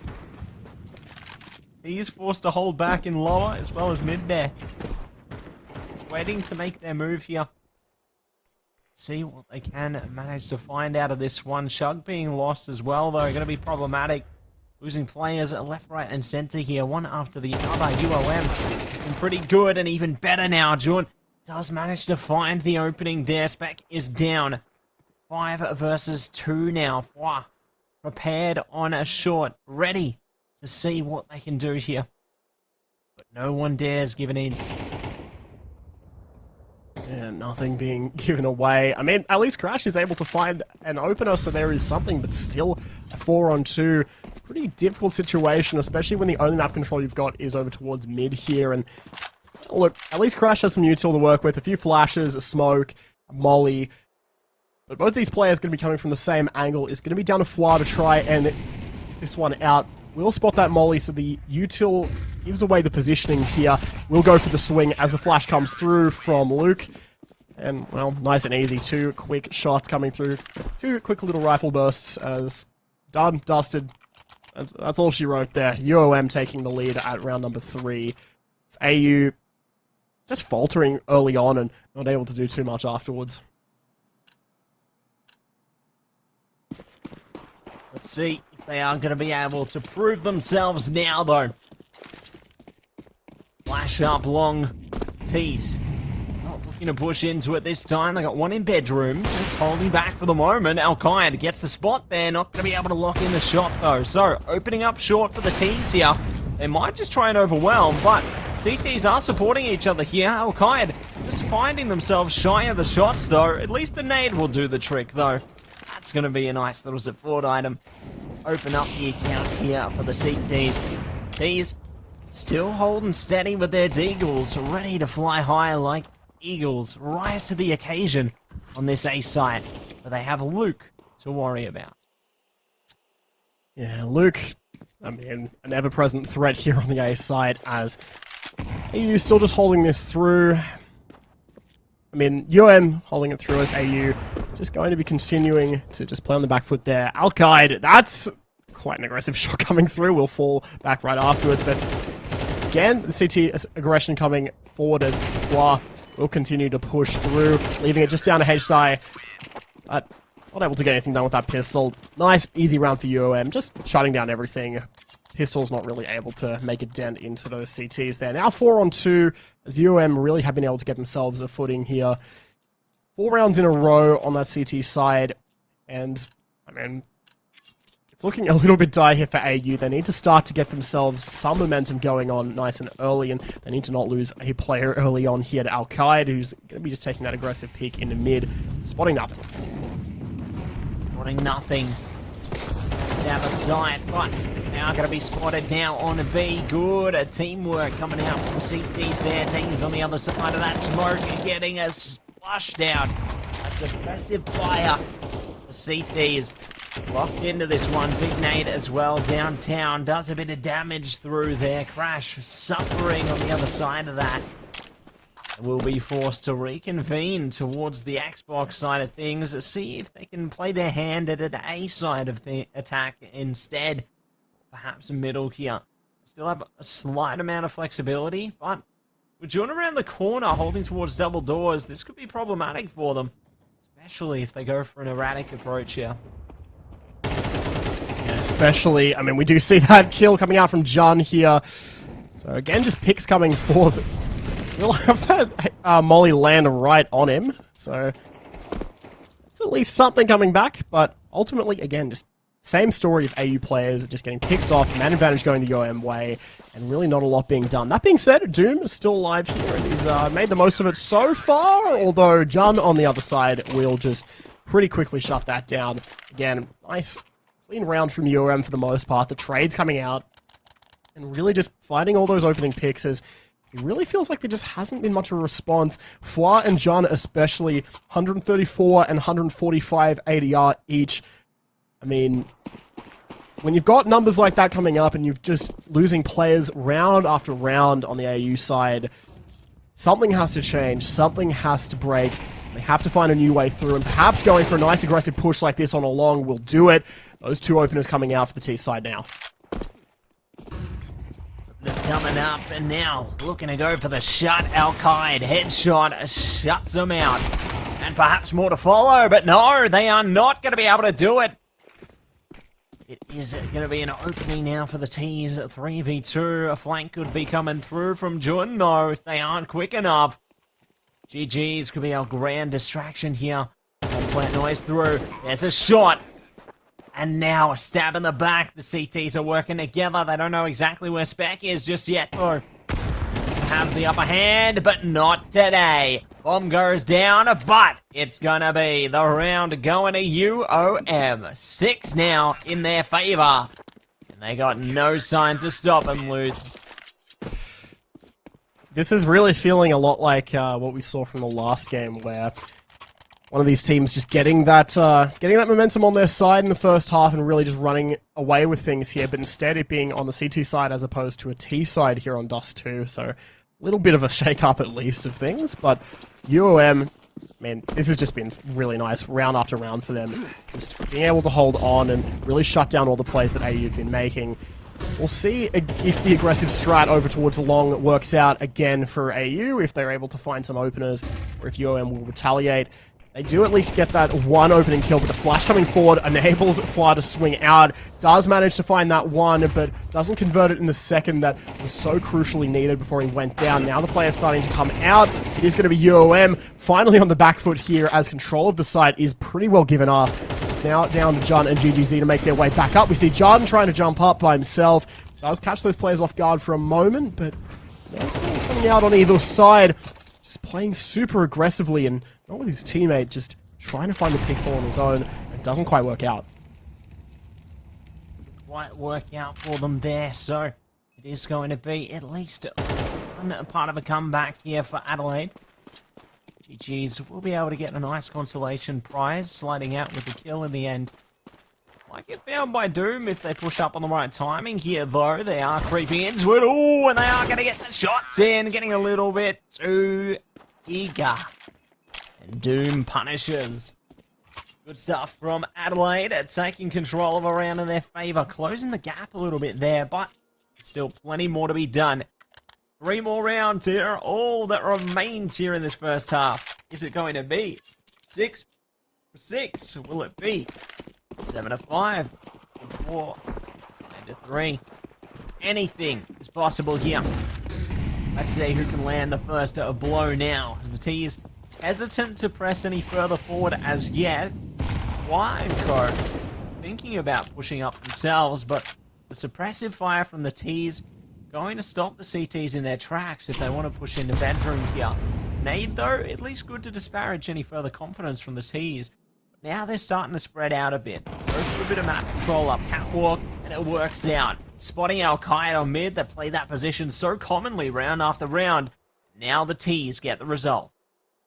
Yeah, nice pick coming out from Shug here. Is again, the map control coming through. Cat pretty well clear. It's just clearing up towards the site. That's going to be an issue. John holding the sight line. As meanwhile, Fwa still holding back over towards long, where Spec is looking to try and meet with his team. Verging on the site, pushing it together. John on the open here. Will try and find something. That nade coming forth will do a bit of damage, but he's still trying to retaliate. Finds one. Does go down straight away to H-Die, but Fwa there to try and back him up. Will find that one. Tries to find the damage, Luke. He manages to get those players down and does, for the meantime, stop the attack on the A site. He's down 2 players now, one of them quite low. Shug, very much the definition of a very much just having that AWP in his hands, trying to find whatever he can. But ultimately, he's going to be on Spec making the moves. GG's will start to make his way up and finds that shot, though. Nice little angle just spotting the head. Now Spec just having to play the time around the bomb. GG's has that smoke and a kit to throw on it. It's not really planted in such a strong way for this position. Will just be able to throw it down. Sticks it. Spec not anticipating this. Tries to fight against the box to get up. It's going to be the movement that betrays him. Even if he finds the kill at the end, UOM somehow make that retake work with a ninja defuse in plain sight. Just absolutely incredible, the confidence spilling through there, Luther. They managed to do such great work and get the round as a result. You can't ask for anything better there. And let's see what these next two rounds bring as well. Adelaide, keen on along. Do get spotted by the AWPer, but no shot secured. So that's going to open up plentiful territory for Adelaide right now. CT's forced to fall back, play a different angle, and see if they can catch the T's on the cross instead. In the meanwhile, though, Al-Qaed's going for a bit of a flank here. Ooh. Fire's already found an opening. This is a very aggressive round from the CTs. Honestly, that could have been such a disastrous dry peek if it hadn't worked out that way. I guess it being so unexpected is what caught them off guard. Manages to find a second, manages to find a third floor!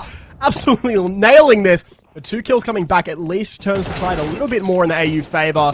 Still man advantage never going their way here as UOM still continue to have this site on lock. Finally, the Adelaide players all fall down.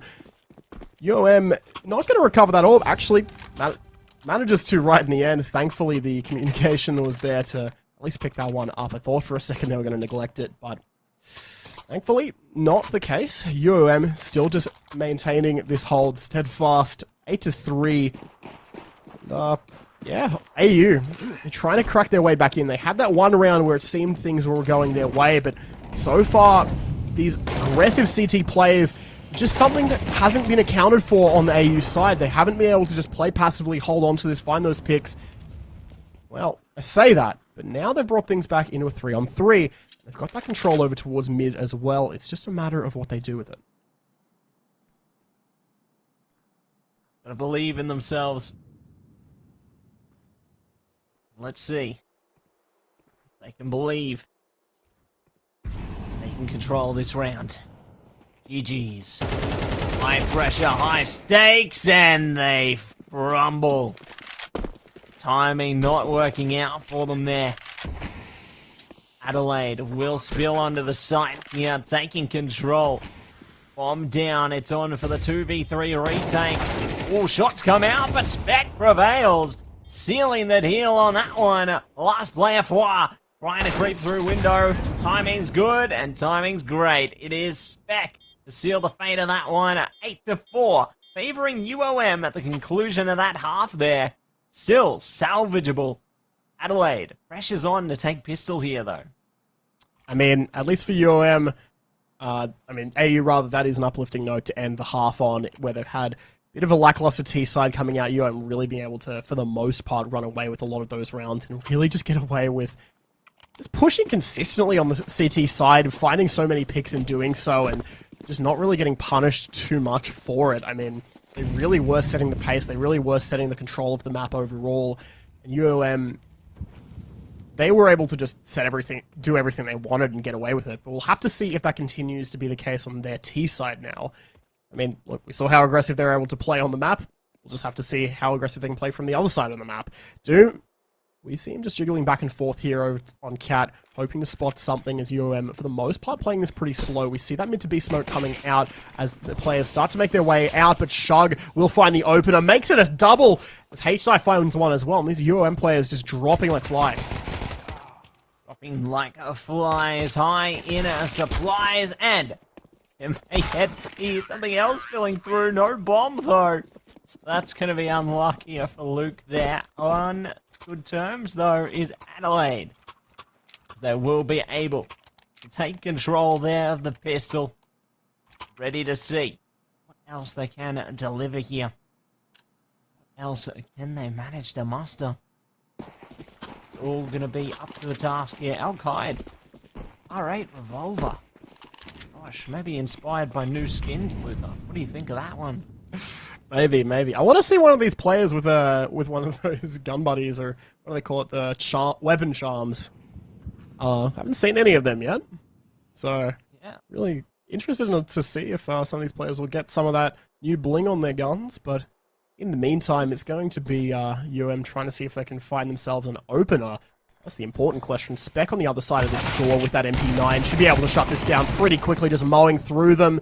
Not all of them, though. We'll leave 2 players alive as Crash will take out one of them. And another player for UOM will start making his way around GGZ. Will try and make his way through on towards the B side. Finding that kill on Haysteye, enabling that plant to go down. Now 2 on 3. They've got these MP9s to hold on to the site with, but what can they do here? What more can they do? What more can they do? It is going to be Luke pulling through there, getting shot, but no!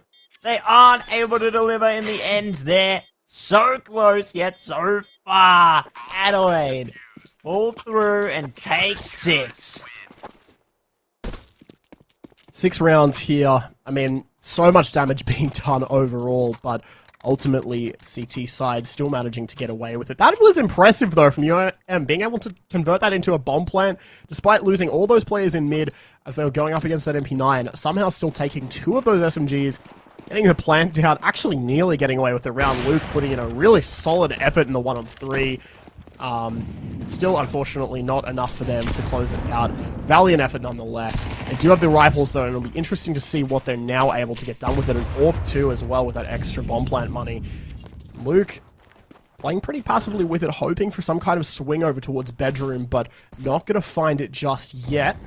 We'll see those UOM players playing really passively. They're kind of just hoping that the CTs will find their way to them and just give them some kind of opportunity they can take advantage of. But so far, nothing showing itself.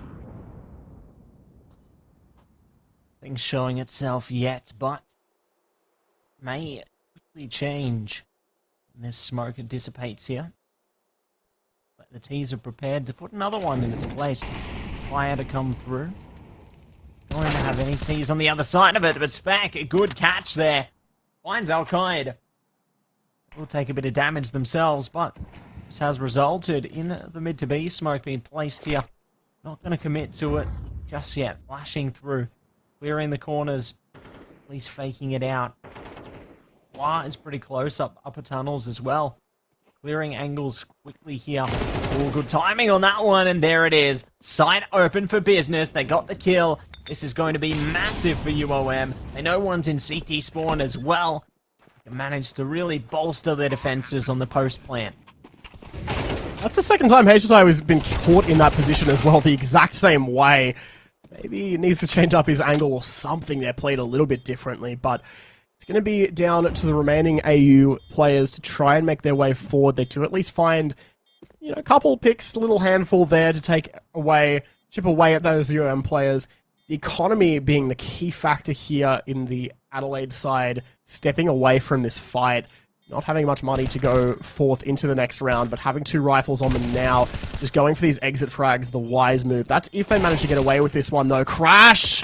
Certainly trying, will hold on to those 2. Might even be able to find the AWP here, would be absolutely huge if he does. Indeed, all of those UM players going down, no trades whatsoever. I mean, that's kind of scary, honestly. Crash not only making the best out of a bad situation with those exits, but a little bit concerning that UM not able to trade, and most importantly, giving up that prized AWP. They are at least able to buy back into the rifles, but look at the util they've got going into this round. It's kind of dire. Yeah, it's pretty grim, isn't it? Only a couple of smokes there, a flashbang, like it's not great. You're gonna have to really rely on raw aim, and it's pretty much it in this one. Otherwise, go for a quick and hasty commitment, because the round pretty much going to disappear. Otherwise, they are going to give it a shot now, though. See if they can creep up short at a minimum. Try and smoke off sight, perhaps. Just commit wholly and truly towards the A site here. Got at least a few outliers and holding the Xbox angle. Perhaps they can push up through the bedroom as well, but it's critical they land their shots here. absolutely critical. And Alkai trying the aim punch, certainly not going to help there. I mean, I guess that's kind of the knock-on consequences of throwing away all those rifles in the last round. He only had Kevlar, didn't have anything to stop that aim punch coming through, and ultimately losing the kill there as a result. He maybe would have been able to find a pick if he'd been able to get his shot straight there, but unfortunate thing for UOM as they're looking to try and crack open this site, but instead just losing 2 players with no trades inside. At least Jun is able to find an opener in that mid to B position, so maybe they can try and pivot, although Luke very far out here on the short and still committed to that. 30 seconds left for them to try and get this bomb down, and they're very much pivoting towards A. That B site still very much could be open, but it's working out so far. Luke with another really nice opener. Crash almost stops that bomb from going down, but not quite going to be able to do so. It's left now down to the B-side player, and HDI has had a bit of a quiet one so far on this map here, hoping to try and pick up these 2 kills to redeem himself. Will at least get one of these players low. 9 and 5 HP on these 2 players that HDI is going up against. But look at the positions they're taking. John playing that long angle with the bomb planted for him, and while not showing himself whatsoever, they both know where he's coming from. They just have to play the waiting game. HDI, no kit, not going to be able to crack his way open as nothing reveals itself. We'll just have to give this round up. We'll have to concede it there. Another round afforded to UOM here. Double digits, as a matter of fact, going to be in their favor now. UOM are going to be chuffed with the result here. See what they can manage to achieve in this one. How much further can they compose themselves here? Are they going to be able to really do some big damage? Adelaide certainly left wondering. The conclusion of all this are going to be tiptoeing their way into their respective positions. Big aggression up mid at the moment. Jun already catching 2 of them there. Nice reaction from Spec though. Just forced back and they will be annihilated. The aggression does not work out in the slightest.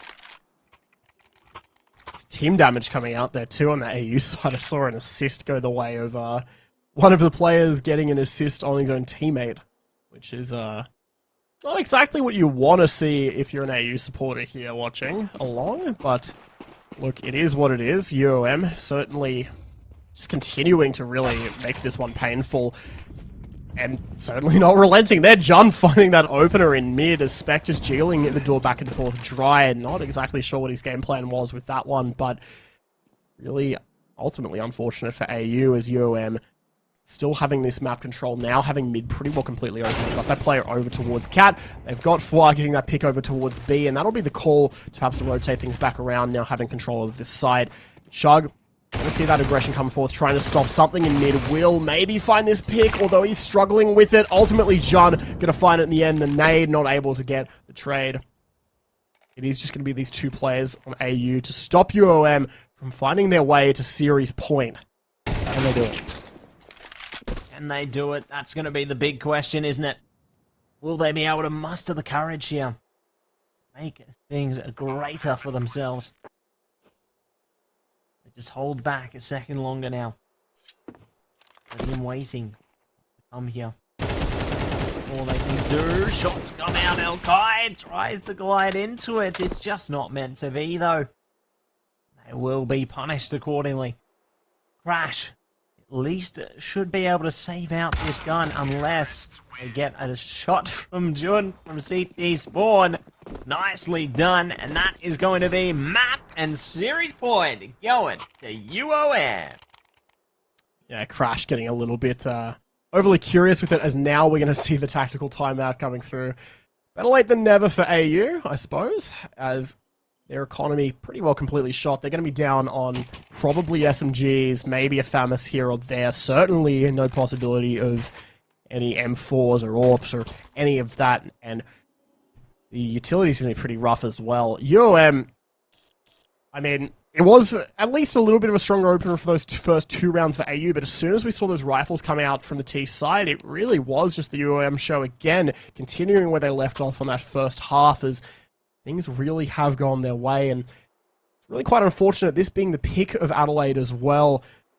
Really, just things not quite being spelled out their way.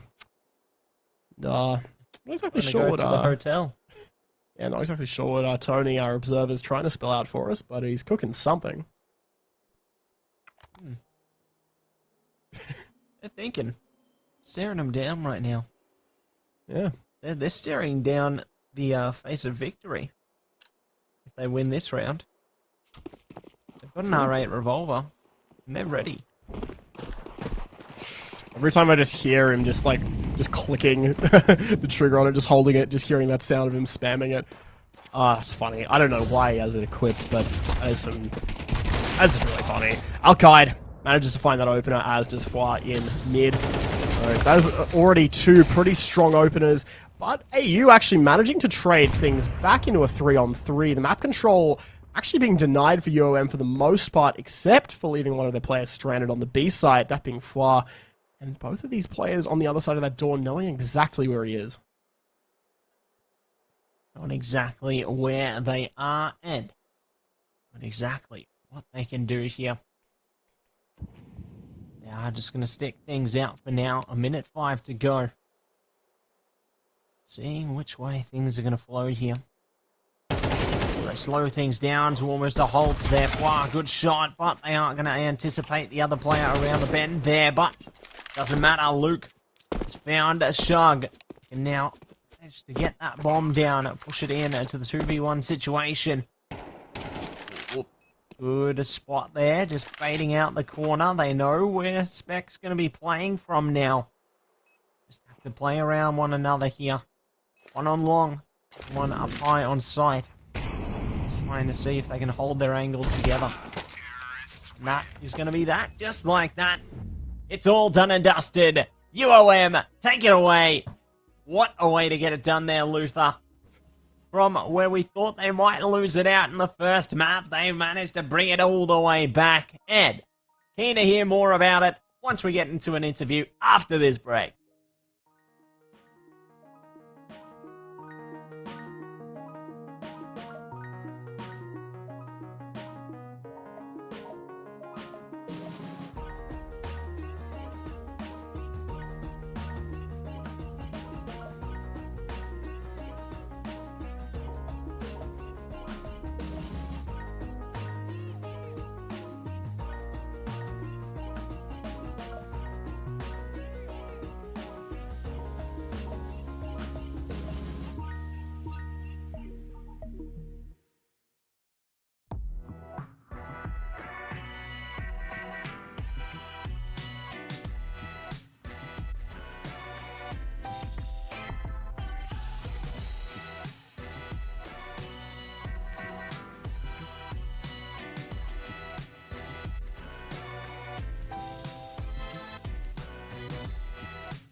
Welcome back, everybody, to the AEL University Elite Series CS2, and we've got none other than John from UON here on for an interview.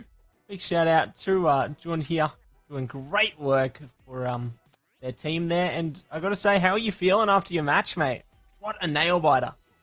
Everyone's pretty good, feeling good, pretty great. We all did our jobs, played well today. Yeah.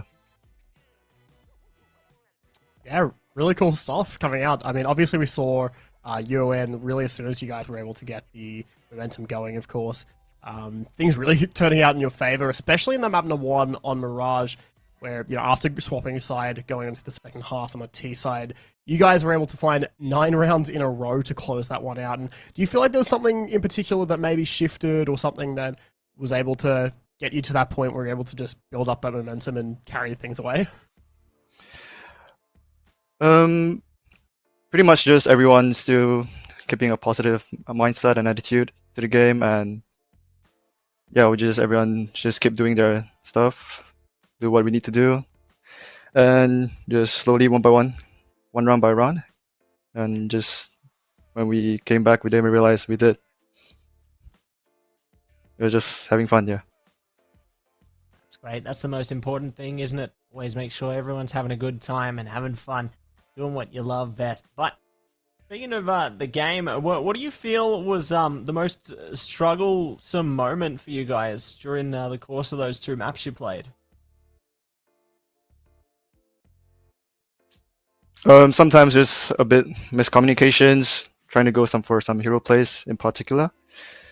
And I mean, that's sometimes good if we have the confidence, but sometimes it might just be a bit too much. So yeah, but we still play with confidence.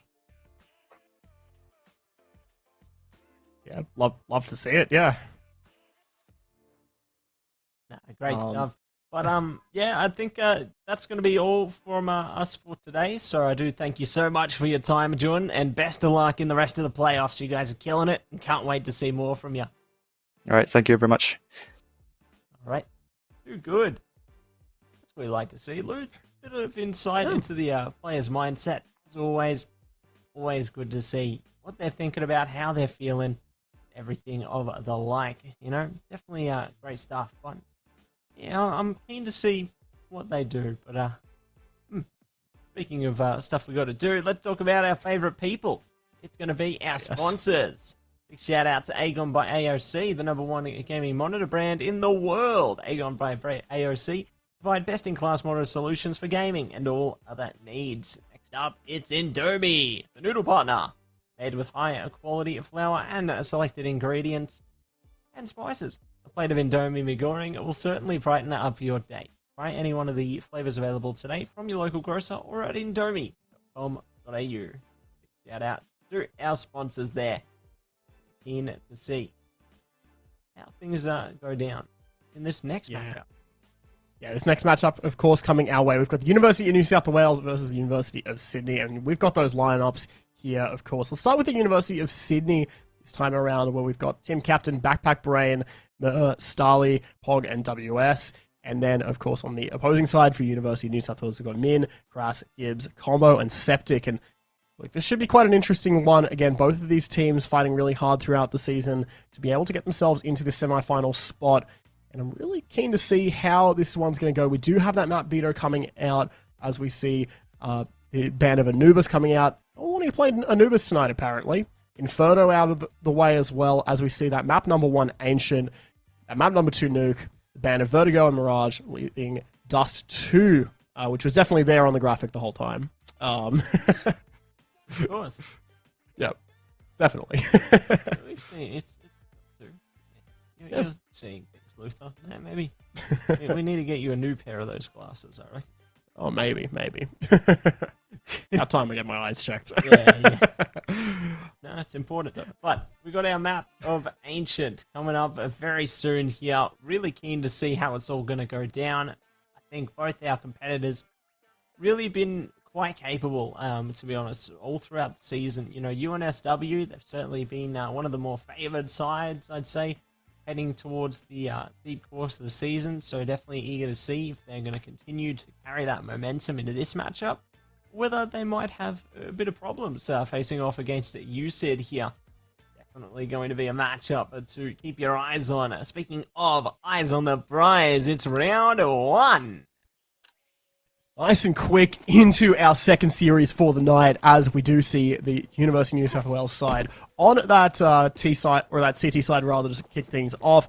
UCID going to be trying to just push their way up nice and aggressively as we see them make their way over towards the back of A site. Meanwhile, Crass going to be taking a little bit of CT aggression on their own, as University of New South Wales really just pushing together overall, trying to fight around this B site. WS going to be left by himself on the side, trying to make something happen, but he's going to go down as the rest of his team managed to just get that map control for free and get the bomb site. Bomb site taken, and see if they are going to be able to roll in a little more with it. They hold back for a second here. 5 versus 3, pushing into it. Kraz and Gibbs go down. A nice start here. UCID look to chime in with a few kills to their name. Combo to opting for the defusal there. The timing just not in their favor though, and UCID reap the rewards. Take control. What a way to start off. Keen to see if they can keep it up. Yeah, sharp little 3K coming out from there as Pog also just cleaning things up. The two of them really just making it happen as the team. I mean, I really did like the way they played that. I also really liked the way University of New South Wales played that, just opting to play really aggressive on their CT side and kind of go for the risky play of assuming, well, look, if they're going to go around B, we might as well just push into mid, take that control, try and just flush them out by surprise. And speaking of surprise, we're going to see those surprise MP9 buys coming out as the force comes up. A few players going down, WS Backpack Brain do fall, but only 2 players left standing for the University of New South Wales side. They still do manage to get another one away here, though, and that's making it a little bit more doable. A 2-on-2, as they've gotten a bit of damage. Pog down to 16 HP. A difficult one to hold on to here from the UCID side, but also a difficult one to crack their way into now with that smoke going down on ramp. These players left just having to back away, but still some really good opening picks coming out and almost swinging that round back in their favor if things had just fallen a little bit differently. Woulda, shoulda. All different considerations to be laid in place there, but the round will reach its ultimate conclusion at the end of the day, and we'll see. Decent position being taken by UCID here, up by 2. UNSW pressure on to try and deliver a further result here. Good to see. They are going to be able to do a bit more now. UNSW's economy, a bit all over the place to be honest. You know, they've got the Lil in their possession, P9, a little bit of util, a few pieces of armor there, but nothing too significant other than that there. So UCID, storm in the front, straight onto the side here. No one there to stop them. CTs are trying to push up Donut right now and around their spawn. See if they can stop them somehow. They do get a shot through, so the plant has actually been halted. Good to regroup off that one, but still more to be done. Yeah, pretty lucky being able to find that pick through the smoke and really get away with it, but nothing too consequential in all honesty. That AK will remain on the other side of that smoke, so no extra rifle going the way of UCID, or University of South Wales rather, as they will just ultimately have to kind of work this with mostly those pistols and that MP9. That MP9 will do something at least, though, finding 2 opening kills, as now they've got control of the sides. Down to Backpack for Brain to try and hold on, managing to find 2 there, but down on 4 HP, just has a flash to work with. They're not quite sticking the bomb just yet, as they managed to buy some time, manages to kill the diffuser, as Backpack Brain is on it. Will at least secure the round, but all of those rifles going down, no one dragging any guns out at the end of that round. That's an expensive one. And now some of these players a little bit lower on money, although they should definitely have enough to string together a buy. University of New South Wales can say the same. Mostly these teams, you know, despite the round advantage, on economical equal footing. Yeah, good to keep themselves consistent in that sense there, isn't it? You know, pretty even footing. We'll see if it's going to stay the same heading into round 4 here. UCID pushing up the ramp, straight towards the site here. CTs may stop them though. Septic, decent start already. Trying to rip apart a few players with their teammates there. Bomb still hasn't even gone down. Finally get a chance at it. Ooh, lucky Mers there, causing a stir, but they're taking a lot of damage. Grand nade. Could be exactly what wins them the round. Yeah, what a disgusting nade, just landing on all three of these players, who now have to just hold down this site with a mad disadvantage. We'll see if they're able to find something in retaliation. They do have the advantage, at least, of just being able to hold these angles, but, you know, it's CS2, a little bit more difficult to do that in this game, I feel like. Still, we'll see what they manage to bring up. Septic just swinging forth with that MP9, finding those two. Mo at least good for one, but University of New South Wales, ultimately, just that aggressive play, working from the start of the round, finding those kills, and then being able to just drag it out, ultimately working in their favor. And I really do like how they're playing this. They're playing really bold CS at the moment. And look, this is the only round where it's worked out so far, but I think the fact that they've just been willing to take that map control, willing to just really fight forward and bring the fight to UCID, really scary, honestly. It's going to be interesting to see how the T side responds to this in rounds future. We are just going to be seeing the force by MAC-10s, some AKs, see what that T side can do. See what the T side can do here. See if they can manage to deliver some justice. All the timing not going to be good for the T. Septic guarding the site here. No support at all for you, Sid.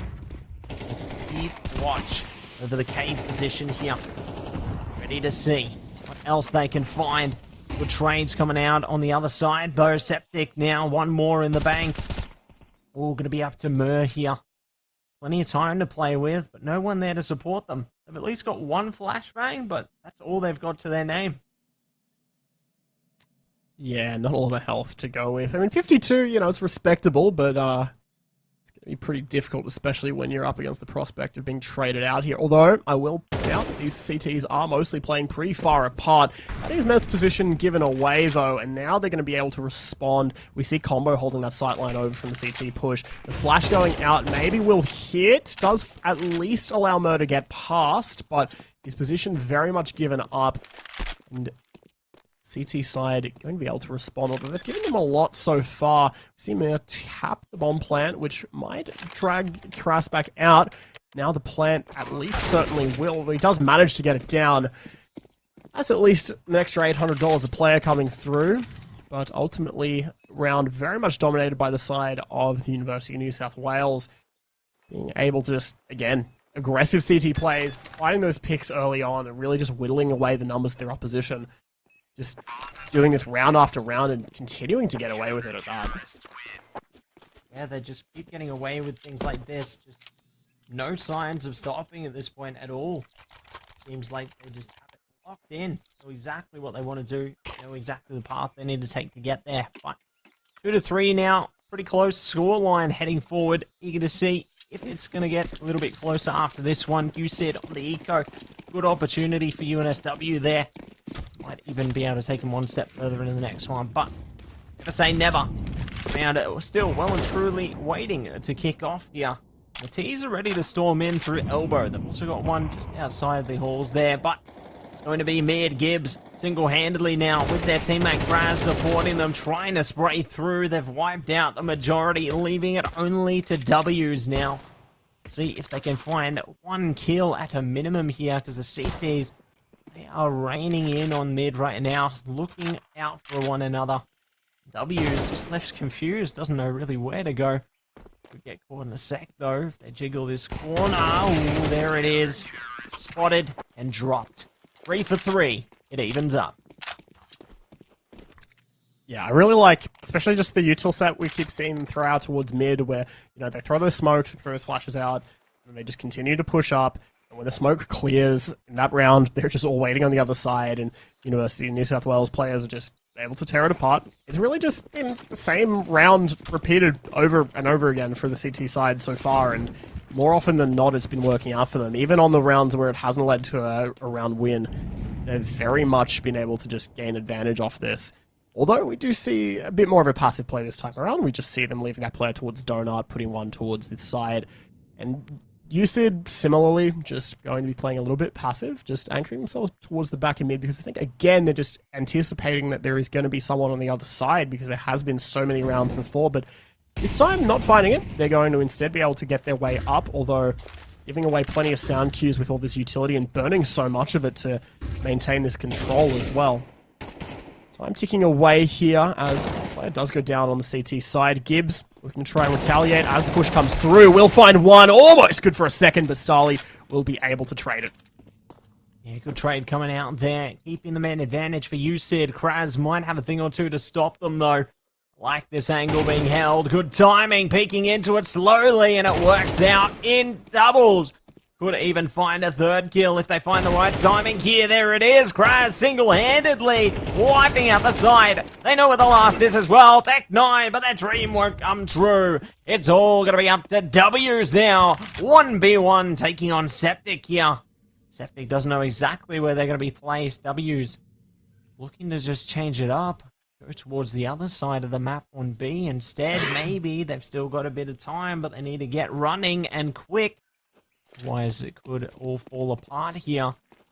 I like this passive position from Septic as well. They're just in between. They're not sure whether they go to one side or the other yet, but this bomb plant would be it. There we go. 1v1. Locked and loaded. Got that bit of util as well to work with, the two flashes, the molly. Not going to be pulling any of out so far, just instead holding onto this angle as Septic creeping up, making his way up towards the side. It's really a matter of who spots who, and WS is going to be on it, but it does not matter. He doesn't win the AM duel. Septic so quick with it, so sharp, will manage to find it instead. And really, you know, that's all that needed to be done. But I'll point out, aside from that 1v1 and at the end of the round, Crass just being able to continue re-swinging Donut as the players were coming out, it's really, honestly, kind of surprising that there wasn't a trade coming through. He finds the first kill, and then he decides, you know what, I'm just going to slow peek, find the second, and then he continues holding it. There's no swing back from the UCID teammates to find that trade or find anything back. Honestly, pretty incredible stuff that he was able to get away with that, but it very much felt like it should have been punished. UCID side trying to at least deliver some punishment if they can with a much quicker B rush, starting to bring their way out. Combo Septic, however, mowing them down. Going to be nice and quick as it's just left to Pog in the 1-on-3. On 3 here left to do it all, but will not be so as Mint cleans it up, it out, and there's going to be another round locked in for UNSW there. Looking pretty good for now. I'm keen to see what else they can do heading towards the end of this first half as well. Got a handful of rounds to go. I'm curious to see if UCID can manage to return some favor into the camp here. Has at least got a couple of rifles, but it may be stifled further. As timing there does get caught by W's. Traded though. Maybe again it is Gibbs locking in with combo. Still got the man advantage, but the T's pick up some of those rifles, look to bolster their arsenal here. I think the fact that they just set themselves up for those trades really is what brought them out on top. And I think going for that aggressive mid play, kind of knowing that their opponents would be weaker on money, definitely a smart play, but also a smart play from Backpack Brain to just kind of bide his time and make his way forward. Finds that dig headshot and will even find himself an empty bomb site. Has a little bit of util to work with, and if you can isolate these duels, maybe he might have something on the card. Spots one of the players out. Min goes down. Go on to Septic. He knows where this player's got to be. He's posted on it now with that orb. Starts to make his way forward. The bomb not planted for him, though. Will just hold on to it, but almost finds the defuse. Not quite able to, though. Backpack Brain on it. Doesn't think it's a fake whatsoever. Despite the bomb not being planted for him, making his way around and managing to close it out. That's another round for the University of Sydney side. Well done to them there as well. Definitely showing their confidence through. Making themselves known. They're here. They're here to stay.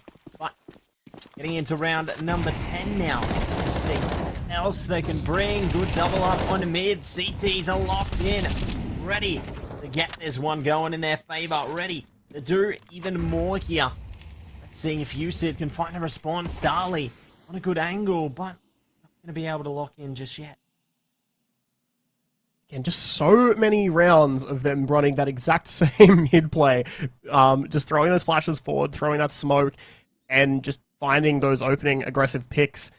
And again, no response from the University of Sydney side, nor trades to be found. They even managed to get away with it without falling down, which is pretty unreal. That man advantage coming in early on means that CT side here, they just have to play passive. They just have to wait for these remaining Ts to fall right into their hands as they just tighten their grips on these bomb sites, especially with those 3 players over towards B, where we see the T side starting to converge. Min just going to be on the other side here as Starly will just be walking his way through, but will he spot the off angle? He will indeed, and that's a nice little opener there. They'll get things going. That molly will block him off in the meantime, but the push starts to come through. Septic going to be on it alongside Combo. Starly manages to find a second, but his teammates falling down, and he is not going to be able to find anything else there. University of New South Wales, just nice classic CT side round from them. They continue to play in the same aggressive way, just taking measured control, finding these picks early on. And really after that, the T side not able to find a response once they've been shot down early. Exactly right. They just can't really find themselves here.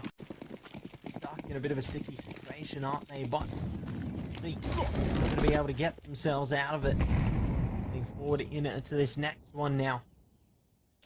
Plenty more to do, plenty more to play for, as a matter of fact. And he's rolled it out. See. They can manage to muster here, headed towards the A site this time. Prepared for battle is Raz and a majority of their teammates. So if the T's commit here, it could be an absolute bloodbath. Raz already prepared for a swing here. Teammates right behind them. Spotted out, and they get the opening. Good trade from Septic though, but this is already getting a bit dangerous. Yeah, nice hold from Septic, managing to find those 2 at least. Combo will go for another dry swing, and it almost works out. I mean, so many of these dry swings where they've done that have worked out that I almost kind of expect them to now when I'm seeing it from these CT players. But this time around, University of Sydney have responded quite appropriately. It's down to a 2-on-3 here, but Gibbs just managing to clean up, just taking those into 2 1v1 somehow, and finding both of those players with no trade found anywhere from the T side. 7-4, look, it could be a much worse scoreline from this T side. They're very lucky that they're able to find those 3 rounds to open things up after winning that pistol, and they were able to get that little bit of early momentum going on. But it's also a little worrying if they manage to keep letting this get away. The University of New South Wales side really have themselves set up to be able to take things out on their T side if they continue playing with this momentum behind them and keep shredding as it is. I mean, look at the scoreboard there, where you see 3 of their players at above 100 ADR, and Kraz about to break through as well. It's just all of these players firing on all cylinders on their opponent's map pick. Yeah, they're really doing a great job of taking a bit of control here, aren't they? And very eager to see if they are going to be able to continue to stroll their way forward here. Timeout, good opportunity, I'd say, for both sides to really collect themselves, prepare themselves for what's to come here, because it's not over yet. Haven't even reached the halfway point for that matter. Still plenty more fun waiting to be found here, waiting to be uncovered at this large endeavor. But the time has run its course. It's time to set sail again. Get back into the funhouse. Get back into paradise here. See, wreak some havoc. Looking forward into the next sector here. Here we go again.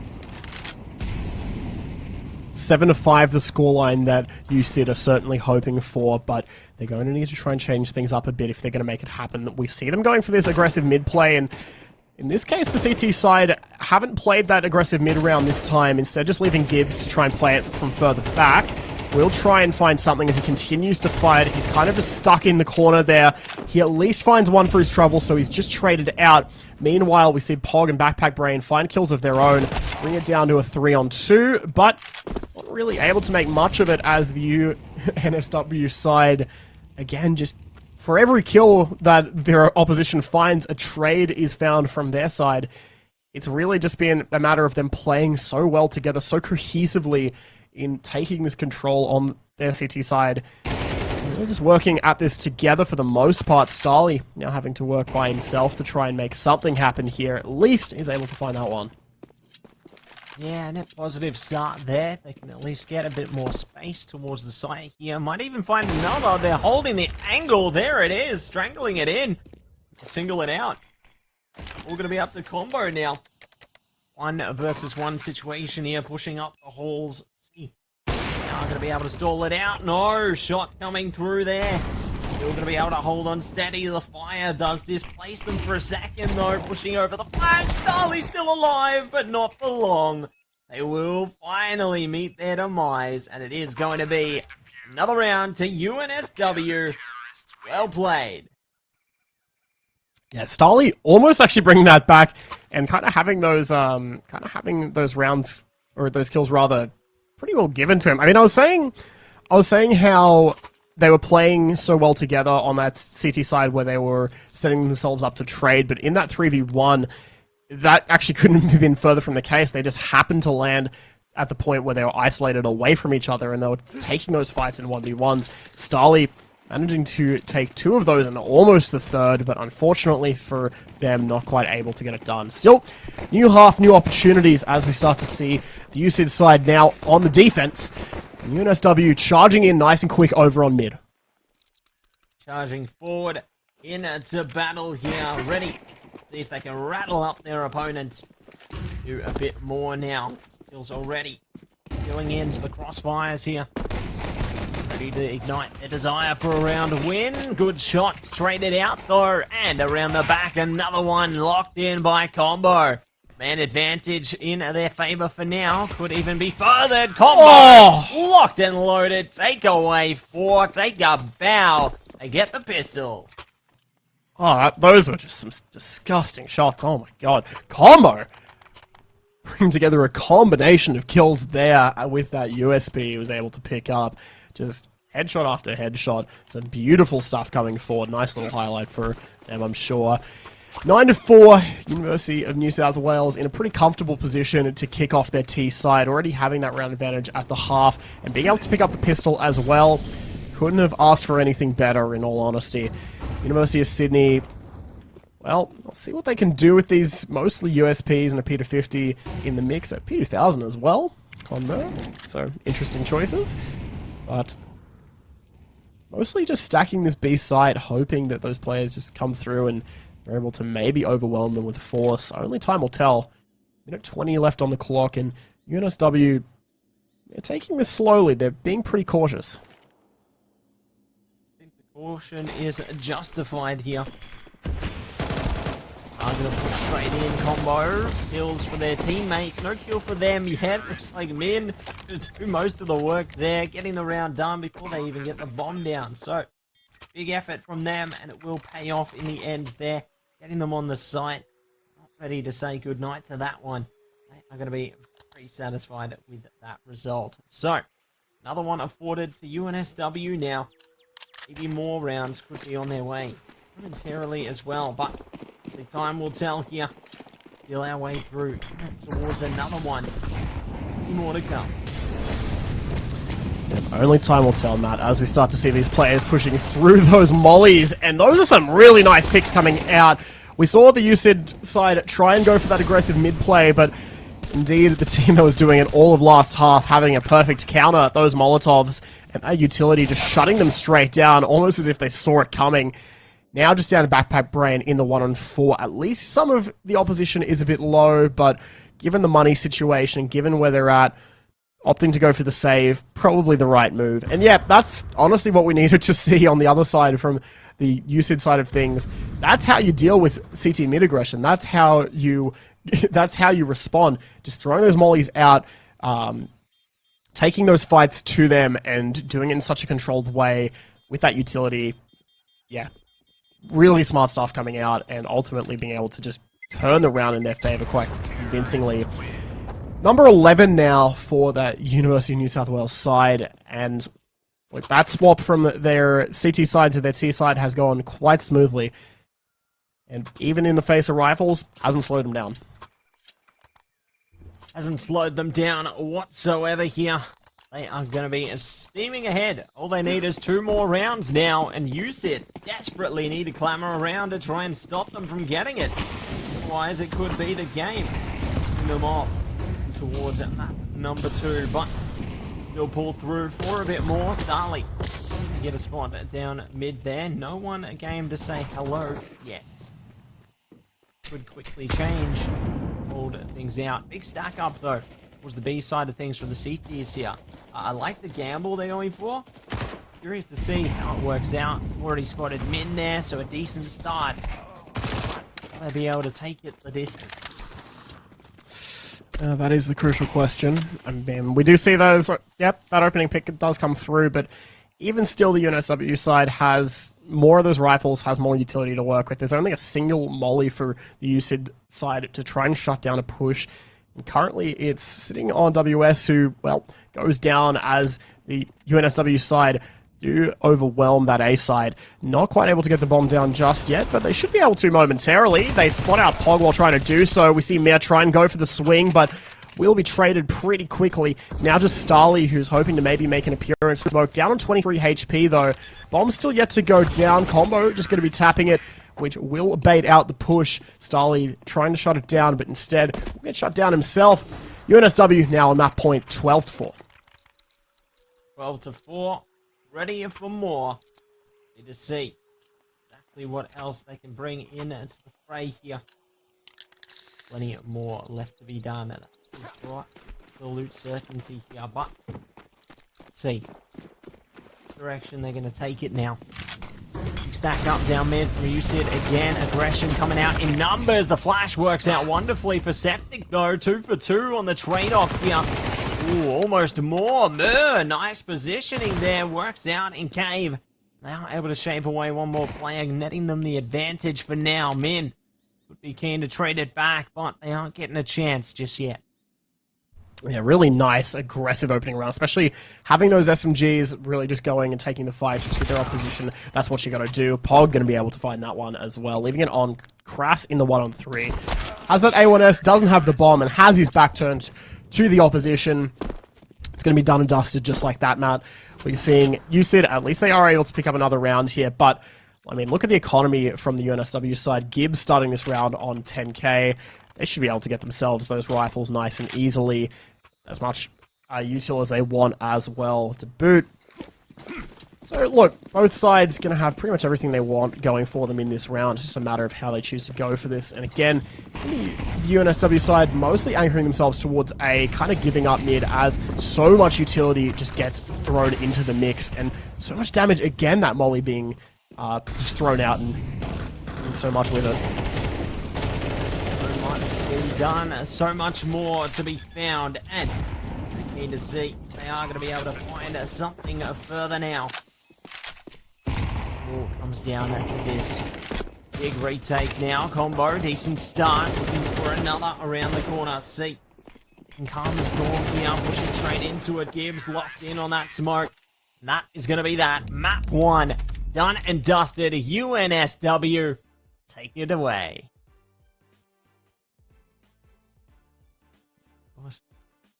Well done. Yeah, UNSW absolutely just tearing it up throughout that. But we're going to be able to see if they can keep it going for the second map right after this.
Welcome back, everybody, to the AEL University Elite Series for CS2. Maxi and 2's Bs are back!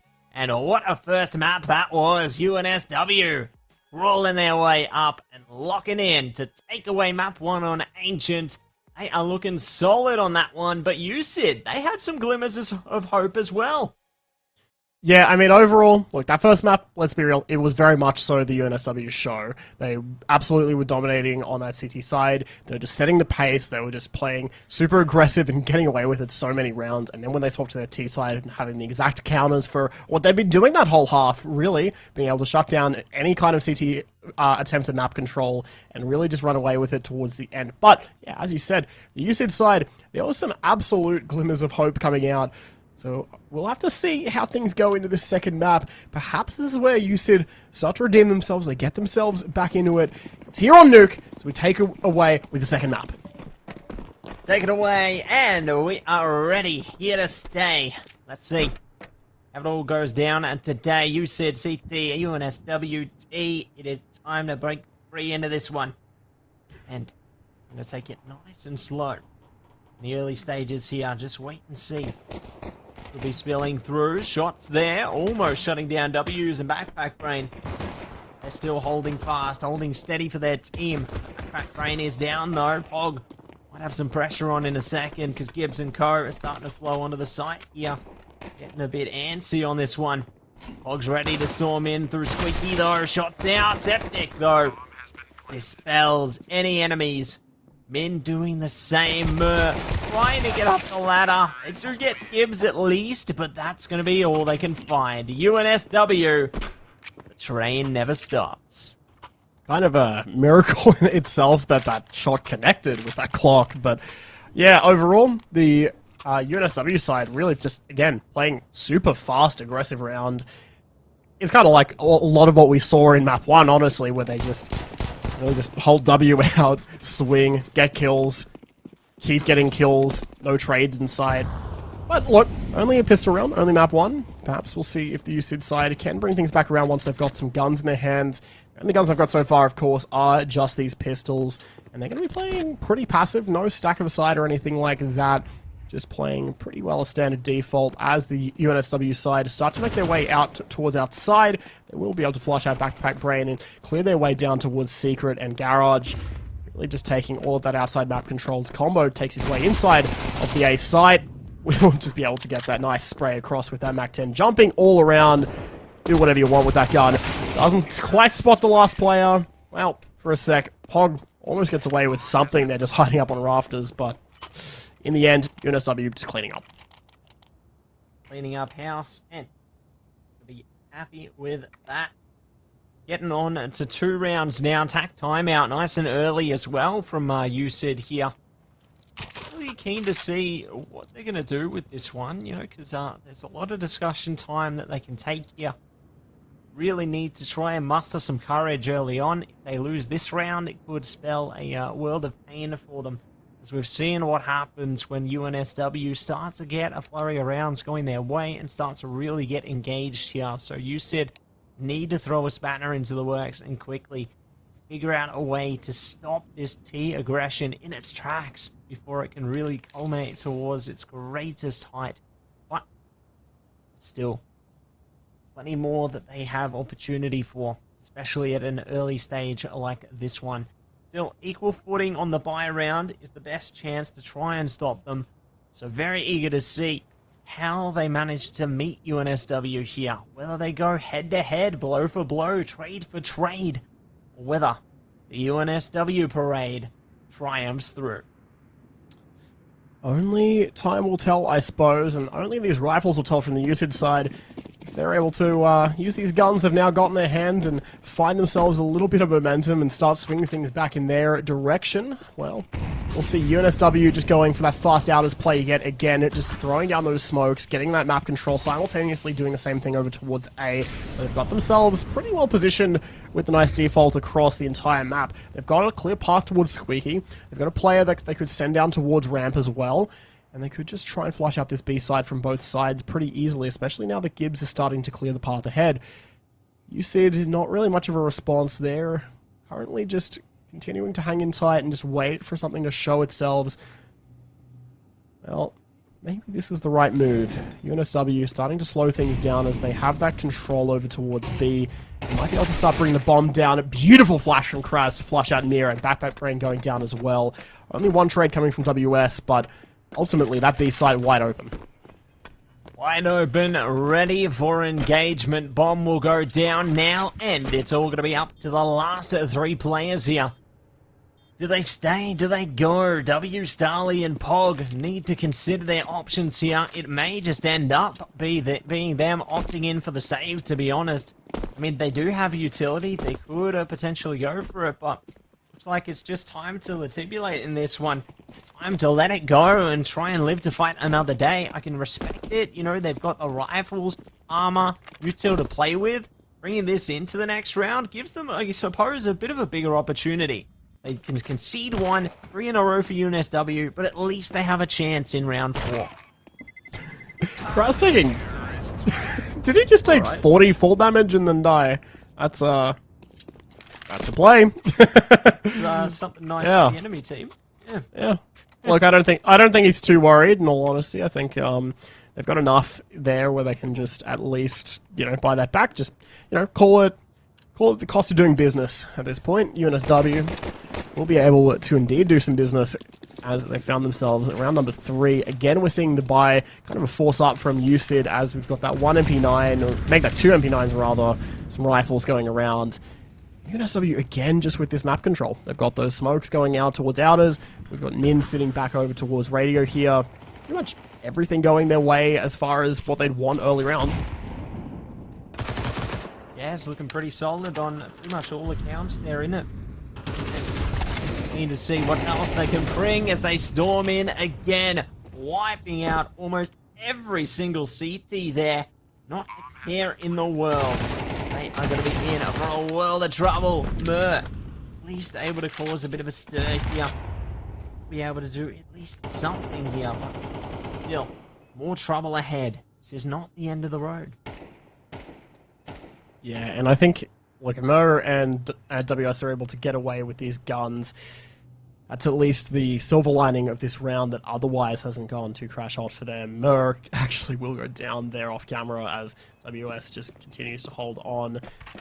UNSW really largely uncontested so far, in all honesty. They've pretty much been able to get all these plays that they want, take all of this map control for free, and really haven't been shut down for it. I feel like the UCID side, they need to get a grasp on this nice and early. They need to stop this outers control from coming down. They need to just go for something a little more aggressive, find some kind of opening pick, or do something about this, because there's just really not been a response whatsoever. And we're seeing another force into this one as well, as the money is pretty tight. We're not seeing a lot of utility as the bank of UNSW just keeps on building up. Keeps on building up with no signs of going down. Is stonks to be had. Let's see. They're going to play things out now. Holding out as set pick pretty close by as well. Looking to creep forward down secret here. Have a CT around the corner they need to worry about. Unaware of that. Until now, W could hold there. Works out wonderfully for them. Still, this is only the beginning. Good spot. Takes a bit of punishment. Able to pull back eventually. Might not last long though. Maybe a moment's grace before the war ahead. Yeah, that was definitely much better, and we're seeing that pick coming out from Backpack Brain as well. Even still, look, not able to hold on to it, but they have made it much more competitive in 3-on-3, being able to at least make the retake a little bit more viable as they start to go for this one. We'll see Pog and Starly making their way down ramp as they look to try and work this one together, but one of those players with the AWP could be a little bit awkward trying to find this fight, especially on Combo holding this sight line as the head pops out. He just has the right angle for it. He spots the barrel of the A1S, but he's not quite going to be able to hit it. Instead, we'll have to retreat into the corner, pulls out the nade, and won't be able to find anything there. Leaving it down a Crass. He's found the one. Now has to try and swing out. Bomb ticking away. Has to try and stop this from coming through as Starly out of time. Won't be able to do anything about it as both players will fall instead. UCID almost having quite the strong retake attempt, but the fact he was able to get back in, find those 2 kills, that was absolutely huge. Yeah, they managed to compose themselves there, working wonders in order to hold on and manage to take the round as a result. So well played by UNSW there. UCID did a good job keeping them in place towards the end as well, but still no rounds afforded to them there. May yet change this outers push here, we'll see though. They are just going to be holding them back. Smokes are out in abundance. Clean path on secret here. CT's not able to do much of anything really to stop them. Could be quick to change now that the T is in majority, push towards B. Yeah, I definitely feel like the last round playing that player towards B as well and playing towards Secret, just having someone there certainly did help. We're not seeing that again this round, but they definitely are trying to at least play a little bit more aggressively and try and stop these pushes from Outers coming out. It just seems like it's been, for the most part, given up to UNSW, or at least taken with ease pretty consistently. And again, as we're seeing UNSW head into a 6th round now, Miro having no choice but to save his gun. It really begs the question, what can UCID do to try and stop this? Should they sack more players towards Outers and try and just fight them head on? Should they try and maybe situate more players towards that B site? It feels like at this point UNSW not even considering the A site at all, because they just keep getting this control for free. They keep getting this bomb site pretty easily.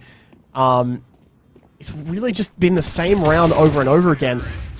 And that was the story of map number 1 as well. UNSW on their CT side, just continuing to play overly aggressive, taking mid round after round, taking these picks round after round, and running away with the rest of the round as a result, having that man advantage. We're seeing the same thing now from UNSW's T side, where realistically they're just not getting punished in places where maybe they should be. Yeah, not getting punished, and it's going to be quite a spectacle ahead of us here. Get into round 7 now. Already a nice start for UCID. Traded back a double by UNSW though. Yeah, solid for their own man advantage now. CT Economy is still not in the most triumphant position itself. Just have to hold back and work together here. Tease, they can afford a bit of patience into a round like this to wait things out. See if they can manage to drink through another round there. Anything's possible here, but we'll see what they can do. Pog's been lost. It's all going to be up to Starly and Mur here. Well, at least Starly has this MP9 and manages to get a pick with it too at that. Mur on the other side there. They're just going to play this one, buddied up. And maybe that's the way to do it, at least, so they can try and get a trade if they need to. This smoke will buy a bit of time for UNSW as they start to make their way towards the site. That molly just going to be wasted as it goes straight into said smoke. Start making their way around as Starly instead will just split off to try and take things from the heaven side of things. These 3 players mostly just playing passively on the site, watching these common angles, kind of expecting where these players could pop their heads up. We see that flash coming forth as Starly will just blind himself and head down onto the site. Okay, that's one way of doing it. Yeah. Mia will, again, just be forced to save here. Not swinging with his teammate as he will just go and hold on to that rifle, which probably, honestly, the smart thing to do in this 1 versus 3 situation. If you can get a save, if you can get an exit, that would have been great, but in this case, absolutely not. UNSW now 7 rounds up on their pick, and they're really showing why they picked Nuke, in all honesty. Yeah, they're confident. It just shines through that confidence. And definitely eager to see more of it, to be quite honest. Last 3 of them here. Keen to see what else is going to come through. Getting in to round number 8 now. UNSW, no signs of stopping. Well, certainly stopped with that nade there, but I think it should be A-OK. They're on ramp instead, you know, they're just testing the functionality, right, Lou? Yeah, that's what you do with it. No, I think we did see a second nade come out, so they were able to break the door, but doesn't matter. Look, they've got this ramp control as soon as they get that 1 player, and they're just back down on that B site again. So many rounds have just gone this way at this point. Combo, Gibbs finding picks each. It's just down to a 2-on-5, and again, UCID without much of a response as the round is over in a matter of seconds after they get that B site. And UCID, I feel like another tactical pause maybe going into their next buy round would be a decent idea. I feel like they definitely should maybe stop forcing and at least just get another eco so they can at least have some utility, because I feel like without these mollies to stop these rushes, I mean, look, they've only got 2 mollies here to work with, and they've been taking all of these different choke points, the NSW side, when they've been playing this split off default. Really just begs the question, what do they expect from this? Just kind of fair in this point, Luth. Seems a bit like that, doesn't it? Game. But we'll see what they can manage, because have managed to at least take away a 1-for-1. Maybe not. Trades coming out there. W is going to be pushing it in favor of UCID though. So, solid way. Bring it back in their favor for now. See if they are going to be able to hold on to that momentum though. Good shots from Secret. Reveal information. Swords of revealing light. They hear their plight, and Gibbs takes Blight into the kill there. Knows there's another one down Secret. It's nade time, baby. Oh, that's a big amount of damage for Pog. More players are just spilling in. They're just pushing into the T's at this point. I don't know what's going on, Luther. I mean, that definitely was a strong start where they were able to find those openers. I think the UCID side, at least, forcing into it, they were just like, well, look, we're just not going to have any rifles, and we're just going to force into this round. Just continuing to do this. They've got the max loss bonus behind them, so they at least will be able to just keep buying for the foreseeable future. But I think they just kind of went, oh look, we've got these MP9s, we can just push right in. It managed to catch the UNSW side off guard, but it was just the way that that T side was able to then adapt and adjust to it and play it differently as a result that really was able to net it to them in the end. Backpack Brain, nice opener there onto Gibbs as he's able to shut down the outside push for the first time in a while. Really good stuff to see.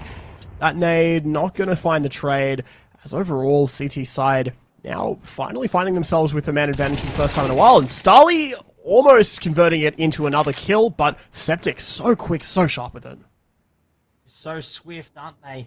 Ready to pitch, ready to strike an idea and strike fears into their opponents. But still more to be done here, or it can all head towards its ultimate conclusion. Patience going to wear quickly into this one, and Combo will reap the rewards.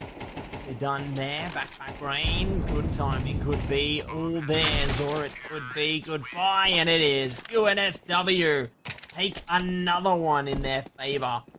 What can't they do at this point? Yeah, what can't they do? It seems UNSW have just been running away with this so far, especially Combo, which who's currently sitting at 127 ADR, I should probably point out. He's really just been the star player of this game so far. Kras as well, not so high on the ADR, but with 11, going 11 and 2, he's certainly just been so consistent, both of these players. We're going to see the fight coming out in Outers as UCID trying to just take the fight to them, but ultimately not really going to work. Just having the weaker guns not going to be able to overwhelm them. We're also going to just see that door open up as Pog going to give away the sound cue. We're going to open it on the other side and just headshot him, so there is that. Mer now left in a 1-on-3. Left it down into that one. We'll see. They are going to be able to deliver some results here. Might just stick through. See if they can catch them around these corners now. One giving them any movement as yet though. Still, it's their guns holding through. At least they've managed to evacuate, eh? Back towards like the spawn point there. At least one positive come of all this devastation and chaos. Be honest with you, but see what else they can do. Looking forward into the later rounds here. I think that towards the last round of the half, you want to save anything and everything you can. Otherwise, you're going to be in a lot of trouble. But regardless, have managed to get the job done there, taking it 0-11 now. Incredible stuff. Yeah, and of course the UCID side, missing the captain, of course, certainly hasn't helped, but even still, it feels like the UNSW side really have just taken so much of this and run away with it, especially just being their map pick. UCID side, certainly, you know, at least just going to try and find what they can so far. Maybe we'll see something a bit different on the T side, although staring down the barrel of an 11-0 scoreline, certainly not a position any Counter-Strike player wants to be in here. We'll see the push come out again as Starly does find quite some nice opening damage, but no picks. It's going to be Pog at least finding one, but the trades are immediate as the UNSW side do just find their way onto that ace site nice and easily. It's going to be down to Mir now as WS goes down, left in the 1-on-4. No choice to go for it with the last round and a half. Kras on it, just spotting it, straight away going to be able to find the kill as it is the UCID side, or rather the UNSW side, taking the lead 12-0 in the first half, and we could be about to see a 13-0 come out if this pistol round goes the way of the now CT side of UNSW. See if they are going to be able to make it work now. 13th round here. Is it going to be the decider? Will it be make or break here? Are they going to be able to take the W, or will it finally be a chance for USID? A bit of control of their own here. Kills coming out left, right, and center, favoring USID for now. 1v3. This could be the moment, the opportunity they've been waiting for, Luther.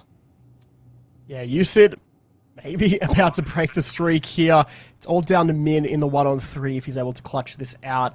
Which, look, I wouldn't exactly discount him. I mean, all of these UNSW players have looked so sharp today, but USID's side definitely now finally have themselves into quite the favourable round. They just have to hold on to this one. Min gonna swing his way out. Position given up. Does know where one of these players is, though. Has an inkling as to where the second is. Backpack Brain, though, will be able to catch it. The jumping from Min will just make him a little bit inaccurate. The 13-0 will not come through as USID do pick up that pistol round.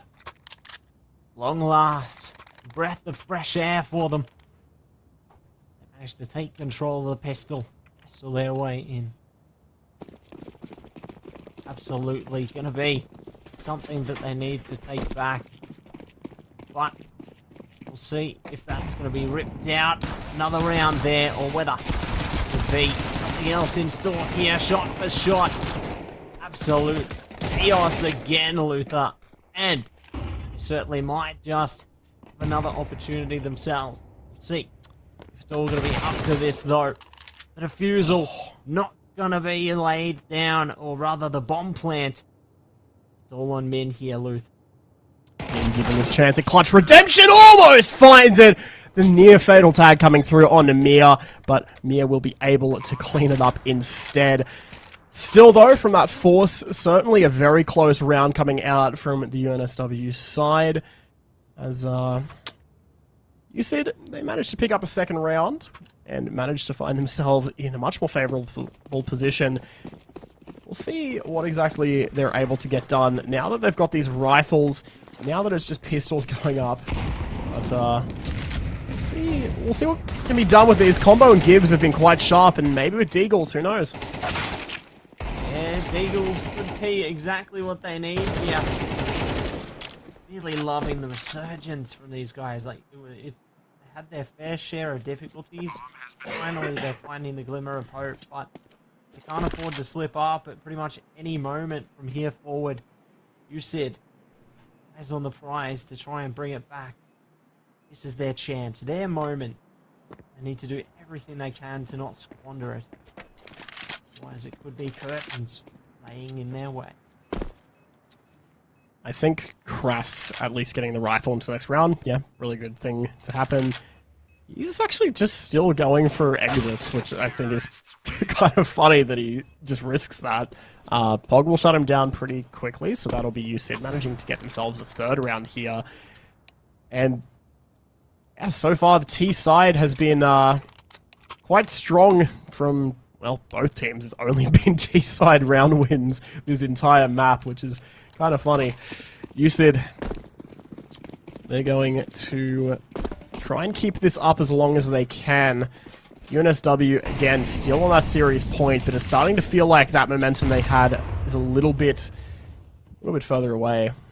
And we are just heading into a quick tech pause, so you get to see our lovely faces instead. Not sure what exactly has happened, but the round is just going to be reset. So a little bit of a breather coming out for the UNSW side. Yeah, I think that, you know, that comeback was just a little bit too hot and they had to slow it down. Oh, that's unlucky.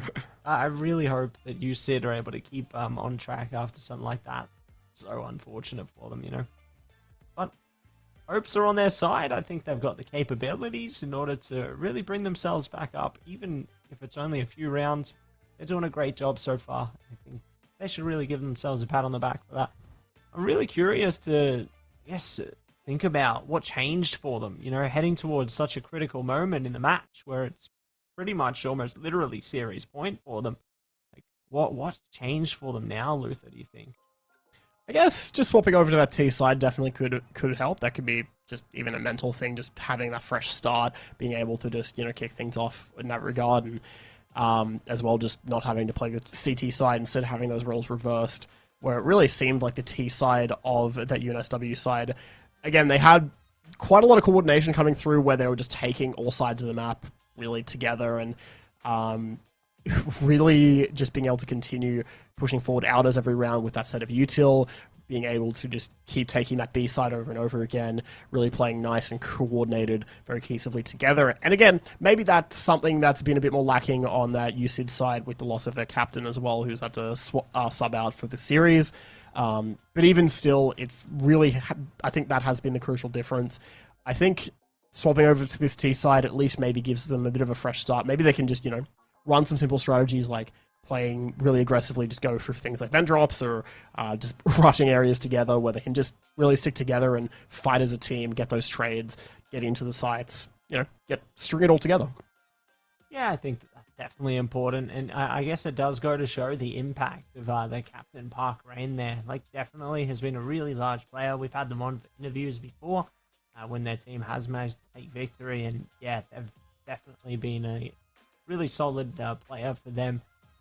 So it's good to see that the team is doing their best to try and adapt around the, you know, playing without that player there. But looks like we are going to be back into the server now. The unpause coming through.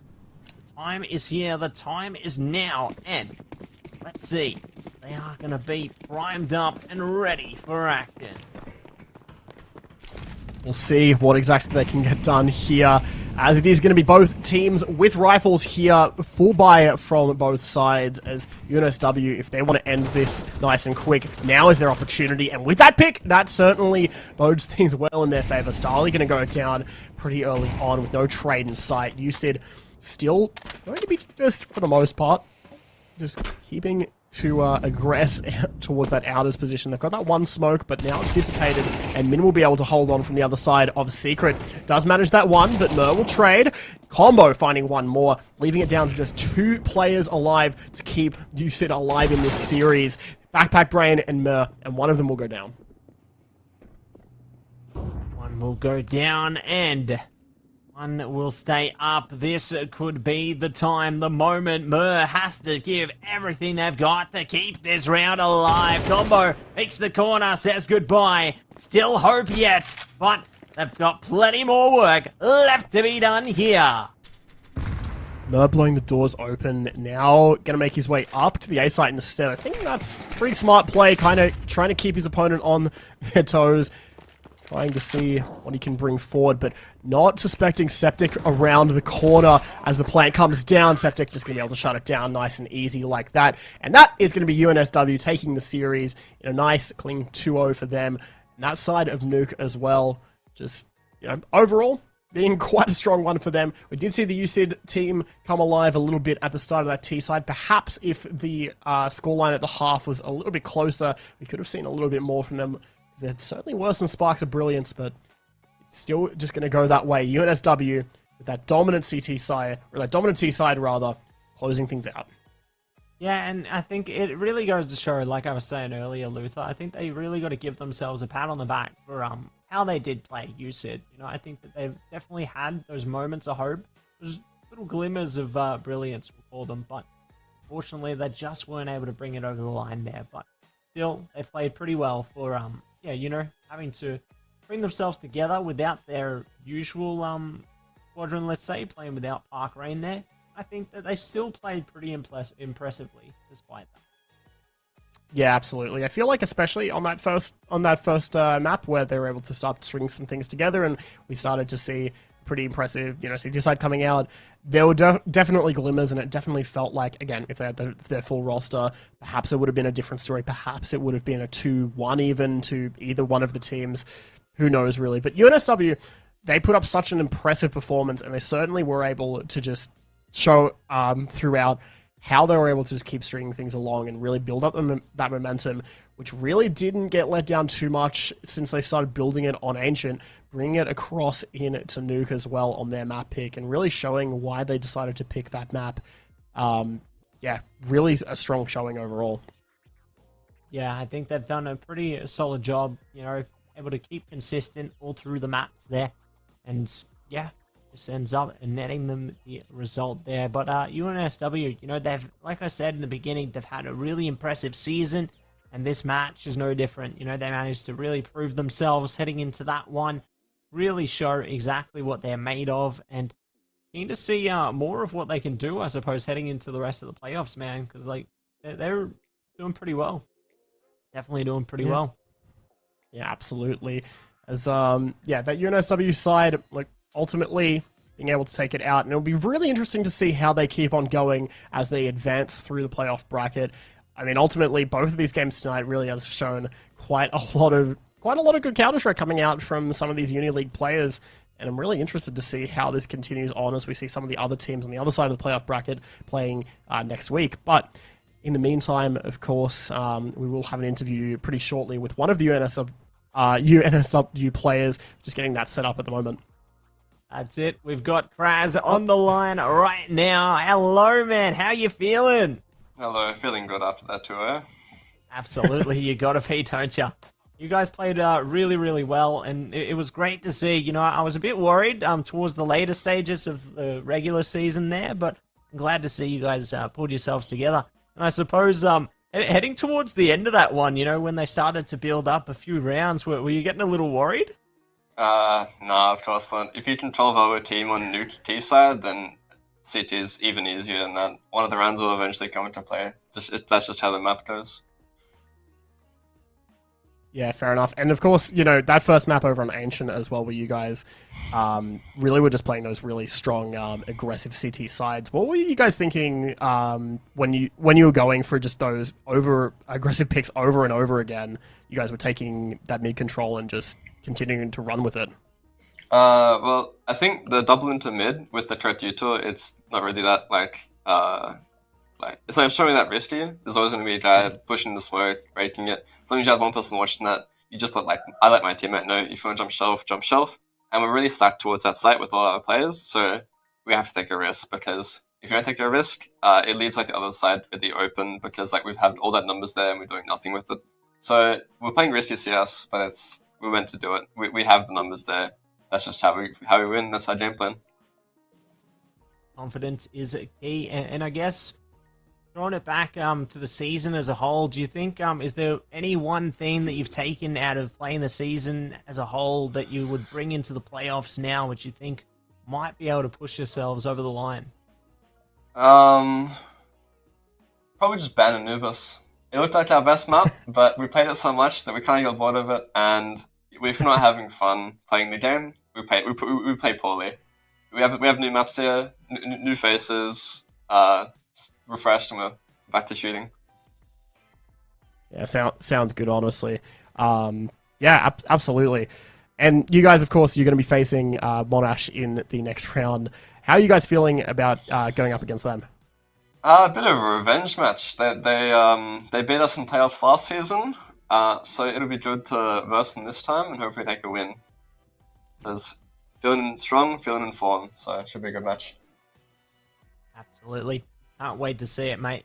And I got to say, that is going to be all from us for tonight. I do want to say a big shout out to you and your team. Congratulations on pressing your way a bit further into the playoffs. Best of luck next week. Can't wait to see what you guys are going to be able to do. And you keep doing your best. You're doing a great job. Thank you. All right, take care. Well, let someone else jump into the room for the end of the interview. Of course, the more the merrier. Yeah, well, really good hearing, of course, from him, and really interesting to see kind of that momentum that the UNSW players, their mindset they're able to get into. But we are also going to, have some more games coming up in this bracket as well. We should have a bracket coming up momentarily on stream. And I'm really interested to see how some more of these matches are going to go. Of course, as I did say, it's going to be Monash taking on UNSW in that revenge match, as he put it. We've also got that side taking on RMIT in the other semi-final. Again, both games going to be this time next week. Yeah, this time next week, it's going to be fun times indeed. Cannot wait to see what else is going to be in store here. But we'll definitely be finding out exactly who's going to be the victor of the majority of these matches. You know, we got RMIT UOM and Monash UNSW, the clash of the titans, if you will. And then we are on track onwards and upwards towards the semi-finals to find out who will be our 3rd and 4th place and our champion. Cannot wait to see. But you know what I can't wait to see now? Our sponsors! We love them! Let's talk about them. So, big shout out to none other than AGON by AOC, the gaming monitor partner who provide best-in-class monitor solutions for gaming and all other needs. And next up, it's Indomie, the noodle partner. Made with high-quality flour and selected ingredients and spices, a plate of Indomie goreng will certainly brighten up your day. Try any one of the flavors available today from your local grocer or at indomie.com.au. But let's not forget one more thing. Make sure to follow the AEL at AU Esports League to stay up to date on all AEL events, competitions, and activations. We've got plenty of games on. We've got Rocket League, CS2, you name it, we got it. Check it out. More to come in the future, that's for sure.